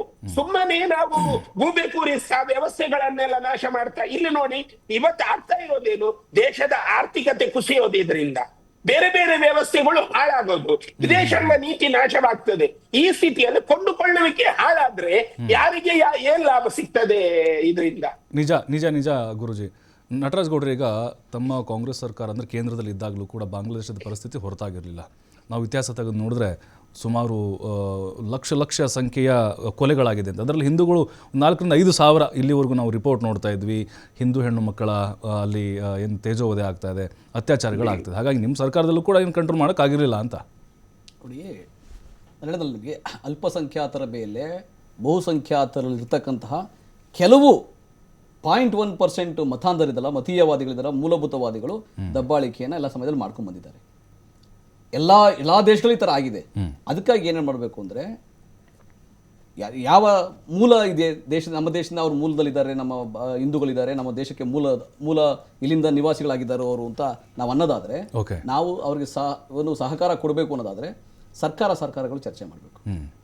ಧರ್ಮಾಂಧತೆಯನ್ನು ಎಲ್ಲೂ ಬಿತ್ತಬಾರದು. ಅಲ್ಲಿ ಒಬ್ಬ ಹಿಂದೂ ಯುವಕನನ್ನ ಹತ್ಯೆ ಮಾಡ್ತಾ ಇದ್ದಾರೆ ಮಾಡಿದ್ದ ಅಂದ್ರೆ ಅಲ್ಲಿನ ಎಲ್ಲ ಪೊಲೀಸ್ನವರು ಅವನ್ನ ಅರೆಸ್ಟ್ ಮಾಡಿ ಜೈಲ್ಗೆ ಹಾಕ್ತಾರೆ. ಇಲ್ಲಿ ಯಾರು ಒಬ್ಬ ಮುಸಲ್ಮಾನ್ ಯುವಕನ ಮತೀಯವಾದಿಗಳು ಕೊಲೆ ಮಾಡ್ತಾನೆ, ದನ ಹಸು ಹಿಡ್ಕೊಂಡು ಹೋಗ್ತಾ ಇದ್ದ ಅಂತ ಹೇಳಿ ಅವನ್ನ ಕಳ್ಳ ಅಂತ ಹೇಳಿ ಹೊಡೆದು ಥಳಿಸಿ ಸಾಯ್ತಿರೋದೆಲ್ಲ ಪ್ರಕರಣಗಳಿದ್ದಾವೆ. ಅಂಥವರನ್ನು ಕೂಡ ಇಟ್ಕೊಂಡು ಜೈಲ್ಗೆ ಹಾಕಿದ್ದಾರೆ. ಕಾನೂನುಗಳು ಅಷ್ಟು ಸಕ್ಷಮವಾಗಿದೆ. ಎಲ್ಲೋ 1% ಒಂದು ಕೇಸ್ಗಳಿಗೆ ಇಡೀ ಸಮುದಾಯಗಳನ್ನ ಅಥವಾ ಇಡೀ ದೇಶವನ್ನ ನಾವು ಅಲ್ಲಗಳಕ್ಕಾಗಲ್ಲ, ಅಥವಾ ಅದನ್ನ ವಿರೋಧಿಗಳ ತರ ನೋಡ್ಲಿಕ್ಕೆ ಸಾಧ್ಯ ಆಗಲ್ಲ. ಆದರೆ ಇವಾಗ ಗುರುಗಳು ಹೇಳ್ದಂಗೆ ಅಥವಾ ಎದು ಹೇಳ್ದಂಗೆ ಚೈನಾ, ಪಾಕಿಸ್ತಾನ ಮತ್ತು ಅಮೇರಿಕಾ ಬಾಂಗ್ಲಾದೇಶದ ಹಿಂದಿನಿಂದ ಪ್ರಚೋದನೆ ಕೊಡ್ತಾ ಇದ್ರೆ ನಾವು ಇದು ಅಲಾರಮಿಂಗ್ ಸ್ಟೇಟ್ ಅಂತ. ಮತ್ತೊಂದು ಪಾಕಿಸ್ತಾನ ಆಗಲಿಕ್ಕೆ ಬಾಂಗ್ಲಾದೇಶ ಬಿಡಬಾರ್ದು. ನಾವು ಬಾಂಗ್ಲಾದೇಶವನ್ನು ನಾವು ಸ್ನೇಹಿತರಾಗಿ ಉಳಿಸ್ಕೋಬೇಕು. ಯಾಕಂದರೆ ಶತ್ರು ರಾಷ್ಟ್ರ ಪಾಕಿಸ್ತಾನ ಮಾಡ್ಕೊಂಡಿದ್ದೀವಿ ನಾವು, ಇದು ಮಿತ್ರ ರಾಷ್ಟ್ರ. ಆ್ಯಕ್ಚುಲಿ ಇದನ್ನು ಸರಿ ಮಾಡ್ಕೋಬೇಕಾದಂಥ ಹೊಣೆಗಾರಿಕೆ ನಮ್ಮ ದೇಶ ಕೇಂದ್ರ ಸರ್ಕಾರಕ್ಕಿದೆ. ಅದು ಸರ್ಕಾರವಾಗಿ ಅದ್ರ ಮೇಲೆ ಯಾವ ರೀತಿಯಾಗಿ ತಾವು ಪ್ರಭಾವವನ್ನು ಬೀರ್ಲಿಕ್ಕೆ ಸಾಧ್ಯ ಆಗ್ತದೆ, ಯಾವ ವಿದೇಶಾಂಗ ನೀತಿಗಳ ಮುಖಾಂತರ ಅವರ ಜೊತೆಗೆ ಸ್ನೇಹಿತರಾಗಿ ಉಳಿಸ್ಕೊಳ್ಳಿಕ್ಕೆ ಸಾಧ್ಯ ಆಗ್ತದೆ. ಈಗ ರಷ್ಯಾ ನಮ್ಮ ಜೊತೆ ಸ್ನೇಹಿತರಾಗಿ ಉಳ್ಕೊಂಡಿದೆ. ಹೌದು, ಅವಾಗಿಂದನೂ ಬಹಳ 50-75 ವರ್ಷಗಳಿಂದನೂ ಅದು ಒಳ್ಳೆಯ ಸ್ನೇಹಿತರಾಗಿ ಉಳ್ಕೊಂಡಿದೆ ರಷ್ಯಾ. ಅದೇ ರೀತಿ ಇದನ್ನು ಕೂಡ ಉಳಿಸ್ಕೋಬೇಕಾಗುತ್ತೆ. ಶ್ರೀಲಂಕಾನು ಉಳಿಸ್ಕೋಬೇಕಾಗ್ತದೆ, ನೇಪಾಳನು ಉಳಿಸ್ಕೋಬೇಕಾಗುತ್ತೆ. ಯಾಕಂದರೆ ನೆರೆ ಹೊರೆಯದಲ್ಲಿ ಚೆನ್ನಾಗಿದ್ದರೆ ಮಾತ್ರ ಆರ್ಥಿಕತೆಗೆ ಎಲ್ಲೂ ಧಕ್ಕೆ ಬರದಂಗೆ ಎಲ್ಲ ಜನ ಕೂಡ ಸುಖವಾಗಿರ್ಲಿಕ್ಕೆ ಸಾಧ್ಯ ಆಗ್ತದೆ. ಅಲ್ಲಾಂದರೆ ಒಂದು ಯುದ್ಧ, ಒಂದು ವಾರದ ಯುದ್ಧ ದೇಶದ ಆರ್ಥಿಕತೆ ಮೇಲೆ 1% 2% GDP ಮೇಲೆ ಪ್ರಭಾವ ಬೀರ್ಬಿಡ್ತದೆ. ಹಂಗಂದ್ರೆ 1 ವರ್ಷ ಹಿಂದಕ್ಕೆ ಹೋಗ್ತಾರೆ, ಎಲ್ಲರೂ ಆರ್ಥಿಕತೆ ಹಿಂದಕ್ಕೆ ಹೋಗ್ತಾರೆ, ಆ ಥರ ಪರಿಸ್ಥಿತಿ ಬರ್ತದೆ. ಹಾಗಾಗಿ ಎಲ್ಲ ಶಾಂತಿ ಮಾತುಕತೆಗಳ ಮುಖಾಂತರ, ಒತ್ತಡ ಇರೋ ಮುಖಾಂತರ ಇಂಥದ್ದೆಲ್ಲ ನಿಗ್ರಹ ಮಾಡಲಿಕ್ಕೆ ಆ ಸರ್ಕಾರಕ್ಕೂ ಸಹಾಯವನ್ನು ಮಾಡಬೇಕು, ಮತ್ತೆ ಒತ್ತಡವನ್ನು ಕೂಡ ಏರ್ಬೇಕಾಗತ್ತೆ. ಎದು ಸರ್, ಈಗ ಇದನ್ನು ತಾವು ಬಲವಾಗಿ ಖಂಡಿಸ್ತಾ ಇದ್ದೀರಿ, ಇಡೀ ದೇಶವೇ ಖಂಡಿಸ್ತಾ ಇದೆ. ಈಗ ಅದೇ ಕೇರಳದಲ್ಲಿ ಒಂದೇ ಒಂದು ಕೊಲೆ ಆಯಿತು, ಯಾವುದೋ ಗೋ ಕಳ್ಳ ಅಂಥೇಳಿ ಅಥವಾ ಆತ ಬಾಂಗ್ಲಾದೇಶಿಗ ಅಂಥೇಳಿ ಒಂದು ಗುಂಪು ಕೊಲೆ ಮಾಡಿತು. ಅದನ್ನು RSSನವ್ರ ಮೇಲೆ ಈಗ ಆರೋಪ ಮಾಡ್ತಾ ಇದ್ದಾರೆ. ಹಾಗೆ ಭಾಳಷ್ಟು ಗೋ ಹತ್ಯೆ ಅಥವಾ ಗೋ ಸಾಗಾಣಿಕೆ ಈ ಥರದ ಆರೋಪಗಳನ್ನು ಮಾಡಿ ಸಾಕಷ್ಟು ಥಳಿಸಿದ್ದಾರೆ, ಕೊಂದಿದ್ದಾರೆ. ಆ ಘಟನೆಗಳಾದಾಗ ತಾವು ಯಾಕೆ ಖಂಡಿಸಲ್ಲ? ಹಾಗಾದರೆ ಕನೆಯಲಾಲ್ದು ಯಾಕೆ ಖಂಡಿಸಿಲ್ಲ ಸರ್ ಅಲ್ಲಿ ಯಾರನ್ನು? ಏನೋ ಸ್ನೇಹಿತರು ತಾನೆ, ಯಾರನ್ನು ಬಂದು ಬಿಟ್ಕೊಟ್ಟಿದ್ದಂಥದ್ದು ಕನ್ಹಯ್ಯಲಾಲ್ಗೆ ಏನಾಗಿದ್ದಂಥದ್ದು ಸರ್ ನಾ ಹೇಳ್ತಾ ಇದ್ದಂಥದ್ದು ದಯವೇ ಧರ್ಮದ ಮೂಲ ಅಂತ ಉಮರ್ ಶರೀಫ್ ಅವರು ಹೇಳಿದ್ರು. ಆದ್ರೆ ಅಲ್ಲಿ ಎಲ್ಲಿ ದಯ ಕಾಣಿಸುತ್ತೆ ಸರ್? ಇಲ್ಲಿ ನೀವು ಪಿಕ್ ಅಂಡ್ ಚೂಸ್ ಮಾಡಬೇಡಿ. ನಾನು ಹೇಳ್ತಾ ಇರುವಂತದ್ದು ಖಂಡಿಸೋದಿದ್ರೆ ತೀವ್ರವಾಗಿ ಖಂಡಿಸಿ, ಯಾರೇ ಆಗಿ ಮಾಡಿದ್ರು ಅನ್ನೋದ್ರಲ್ಲಿ. ಆದ್ರೆ ಪಿಕ್ ಅಂಡ್ ಚೂಸ್ ಮಾಡಬೇಡಿ ಅಂತ ಹೇಳ್ತಾ ಇರುವಂತದ್ದು. ಯಾವ ದಯ ಮೂಲ ಸರ್? ಅಲ್ಲ, ಉದ್ದೇಶ ಒಂದೇ, ಕೊಲೆಯ ಉದ್ದೇಶ ಒಂದೇ, ಧರ್ಮ. ಲಕ್ಷ್ಮಿ ಆದ್ರೆ ಬೇರೆ ಬೇರೆ ರೀತಿಯ ಇದೇ ಕೆಜೆ ಡಿಜೆ ಹೇಳಿದ್ನಲ್ಲಿ ಅವ್ರು ಪೊಲೀಸ್ ಕಸ್ಟಡಿ ಇರ್ಬೇಕಾದ್ರೂ ಕ್ರೌಡ್ ಏನಂತ ಹೇಳ್ತಾ ಇತ್ತು ಸರ್, ಆಚೆ ಕಡೆ ಜಮ ನಮ್ ಕೈಲಿ ಕೊಟ್ಬಿಡಿ, ನಮಗೊಪ್ಸಿ. ಅವಾಗ ಇಲ್ಲಿ ಸಂವಿಧಾನನ, ಪ್ರಜಾಪ್ರಭುತ್ವನ, ಸೆಕ್ಯುಲರ ಯಾವ್ದು ಸರ್ ಇದರಲ್ಲಿ? This is my question. ಕಾನೂನು ಏನಾಯ್ತು ಹಂಗಂದ್ರೆ ಮಾಡ್ಬೇಕು, ಮಾಡ್ಬೇಕಾಯ್ತು ಕಾನೂನು, ಪೊಲೀಸ್ ಮೀರಿ ನಡೆಯೋದನ್ನ ಮೀರಿ ನಡೆದು ಆ ಸೆಕ್ಯುಲರ್ ಜನಪ್ರತಿನಿಧಿಯ ಮನೆಗೆ ಬೆಂಕಿ ಹಾಕುವಂತದ್ದು ಅದ್ಯಾವ ಕಾನೂನು? ಸರ್ ಇದು ಪ್ರಶ್ನೆ ಮಾಡ್ಬೇಕಾಗಿರೋದು. ಪಾಠ ಕಲಿಸಬೇಕು. ಆಪರೇಷನ್ ಸಿಂಧೂರ್ ತರನೇ ನೆಕ್ಸ್ಟ್ ಯುದ್ಧ ಮಾಡಬೇಕು ಅನ್ನೋ ಒತ್ತಾಯಗಳು ಜೋರಾಗಿ ಬರ್ತಾ ಇದೆ ಸರ್. ಕೆಣಕಿದ್ರೆ ಡೆಫಿನೆಟ್ ಆಗಿ ಮಾಡ್ತೀವಿ. ರಾಷ್ಟ್ರದ ಹಿತಕ್ಕೆ ಏನ್ ಮಾಡ್ಬೇಕಾಗುತ್ತೋ ಕೇಂದ್ರ ಸರ್ಕಾರ ಮಾಡೇ ಮಾಡುತ್ತೆ. ಆದ್ರೆ ಅದ್ರ ಜೊತೆಗೆ ಯಾರ್ಯಾರು ಸಾಕ್ಷಿಗಳು ಕೇಳ್ತಾರೋ ಈ ಬಾರಿ ಸಾಕ್ಷಿಗಳ ಸಮೇತ ಅವ್ರನ್ನು ಕಳಿಸಿ ಅದನ್ನ ಮಾಡುವಂತದ್ದು ಇದೆ ಅದಲ್ಲಿ. ಆದ್ರೆ ಮತಾಂಧತೆಯ ಒಂದು ಇದು ಏನಂತಾರೆ ಅಫೀಮು ಹೆಚ್ಚಾಗಬಾರ್ದು. ದೇಶದ ಬಗ್ಗೆ ಅಭಿಮಾನ ಇರಲಿ, ದೇಶದ ಬಗ್ಗೆ ಮುಂದೆ ತಗೊಳ್ಳುವಂತ ಇರಲಿ, ಎಲ್ಲರೂ ಒಟ್ಟಂತ ಇರಲಿ. ಏನ್ ನೀವು ಸೆಕ್ಯುಲರ್ ಅಂತ ಎಲ್ಲರಿಗೂ ಪಾಠ ಮಾಡ್ತಿರೋ ಮೊದಲು ಅದನ್ನ ನೀವು ತಿಳ್ಕೊಬೇಕಾಗತ್ತೆ. ಯಾರು ಅದನ್ನ ಅಫೀಮ್ ಅಂತ ತಿಳ್ಕೊಂಡಿದ್ದಾರೋ ಅವರು. ಕೊನೆಯದಾಗಿ ಉಮರ್ ಶರೀಫ್ ಅವರೇ, ಒಂದು 30 ಸೆಕೆಂಡ್ ನಿಮ್ಮ ಒಂದು ಸಂದೇಶ ಬೇಕು ಇಡೀ ರಾಜ್ಯಕ್ಕೆ. ಯಾಕಂದ್ರೆ ಹಿಂದೂ ಮುಸ್ಲಿಂ ಅನ್ನುವಂಥದ್ದು ಏನಿದೆ, ಕೆಲವು ಕಡೆಗಳು ನೋಡ್ತಾ ಇದ್ದೀವಿ ಅನ್ಯೋನ್ಯವಾಗಿದ್ದಾರೆ. ಆದರೆ ಇಂತಹ ಘಟನೆಗಳಾದಾಗ ಸಹಜವಾಗಿ ಇಡೀ ಸಮುದಾಯದ ಮೇಲೆ ಮುಗಿಬೀಳುವಂಥ ಅಥವಾ ಅದನ್ನ ಆರೋಪಿ ಸ್ಥಾನದಲ್ಲಿ ಇಡುವಂತಹ ಮನಸ್ಥಿತಿಗಳು ಕೂಡ ಹೆಚ್ಚಾಗ್ತಿದೆ, ಸಂಬಂಧಗಳು ಹಾಳಾಗ್ತಿದೆ. ಸೊ ಕೊನೆಯ ಸಂದೇಶ ಕೊಡೋದಾದ್ರೆ? ಕೊನೆಯ ಸಂದೇಶ ಏನ್ ಕೊಡ್ಬೇಕಂತಿದ್ರೆ, ನಮ್ಮ ಸ್ವಾಮೀಜಿ ತರ ನಮ್ಗೆಲ್ಲರೂ ಬೇಕಾಗಿದೆ. ಯಾಕಂದ್ರೆ ಅವ್ರು ಏನು ಅಂದ್ರೆ ಒಳ್ಳೆ ಮಾತಾಡಿದ್ದಾರೆ. ಇವತ್ತಿನ ಡಿಸ್ಕಷನ್ ಅಲ್ಲಿ ಬಹಳ ಒಳ್ಳೆ ಸುದ್ದಿ ಕೊಟ್ಟಿದ್ದಾರೆ. ನಾವು ಎಲ್ಲರನ್ನೂ ಗೌರವಿಸಬೇಕಂತ ಆ ಒಂದು ಸುದ್ದಿ ಕೊಟ್ಟಿದ್ದಾರೆ. ಅದನ್ನೇ ನಾನು ಗೌರವಿಸ್ತಾ ಅವ್ರಿಗೆ ನಾನು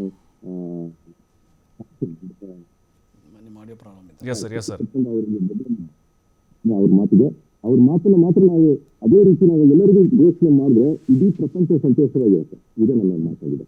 S thank you Umar Sharif ಅವರು, ಥ್ಯಾಂಕ್ ಯು ಭಾಗಿಯಾಗಿದ್ದಕ್ಕೆ. ಥ್ಯಾಂಕ್ ಯು ಸ್ವಾಮೀಜಿ, ನಿಮಗೂ ಕೂಡ thank you. Thank you Yadu sir, ನಿಮಗೂ ಕೂಡ. ನೋಡ್ತಾ ಇದ್ದೀವಿ, ಬಟ್ ಈಗ ಎಲ್ಲೋ ಒಂದು ಕಡೆ ಘಟನೆ ಆಯಿತು, ಅದನ್ನು ಒಂದು ಸಮುದಾಯದ ಮೇಲೆ ಎತ್ತಿ ಕಟ್ಟೋದು, ಅವರೇ ವಿಲನ್ಗಳಂತ ನೋಡುವಂಥದ್ದು ಕೂಡ ಅದೊಂದು ಮಾನಸಿಕತೆ ಕೂಡ ಕಾಯಿಲೆ ಅಂತ ಹೇಳ್ಬೋದು. ಬಟ್ ಧರ್ಮ ಪಿತ್ತ ಅದು ನೆತ್ತಿಗೇರಿದಾಗ ಹೇಳ್ತೇವಲ್ಲ, ಧರ್ಮದ ಅಮಲು ಅಫೀಮ್ ಅನ್ನುವಂಥದ್ದು ತಲೆಗೇರಿದಾಗ ಈ ರೀತಿಯಾದಂಥ ಘಟನೆಗಳು ಅದು ನಡೆಯುವಂಥದ್ದು ಸಹಜ ಎಲ್ಲ ಕಡೆ. ಆದರೆ ಈಗ ಈ ಘಟನೆ ಕೂಡ ಖಂಡನೀಯ. ಆದರೆ ಅಲ್ಲಿ ಧರ್ಮವನ್ನು ನೋಡಿ ಕೊಲೆ ಮಾಡುವಂಥದ್ದು ಕೂಡ ಅವ್ರ ಮನಸ್ಥಿತಿ ತೋರ್ತಾ ಇದೆ. ಮುಂದಿನ ದಿನಗಳಲ್ಲಿ ಭಾರತ ಸರ್ಕಾರ ಯಾವ ರೀತಿ ಕ್ರಮವನ್ನು ತೆಗೆದುಕೊಳ್ಳುತ್ತೆ ಅನ್ನೋದನ್ನು ನಾವೆಲ್ಲರೂ ಕಾದು ನೋಡಬೇಕಾಗಿದೆ. ಇದೇ ಹೊತ್ತಿನ ಡಿಬೇಟ್ ನೋಡ್ತಾರೆ TV5, ವಾಸ್ತವದ ಪ್ರತಿರೂಪ.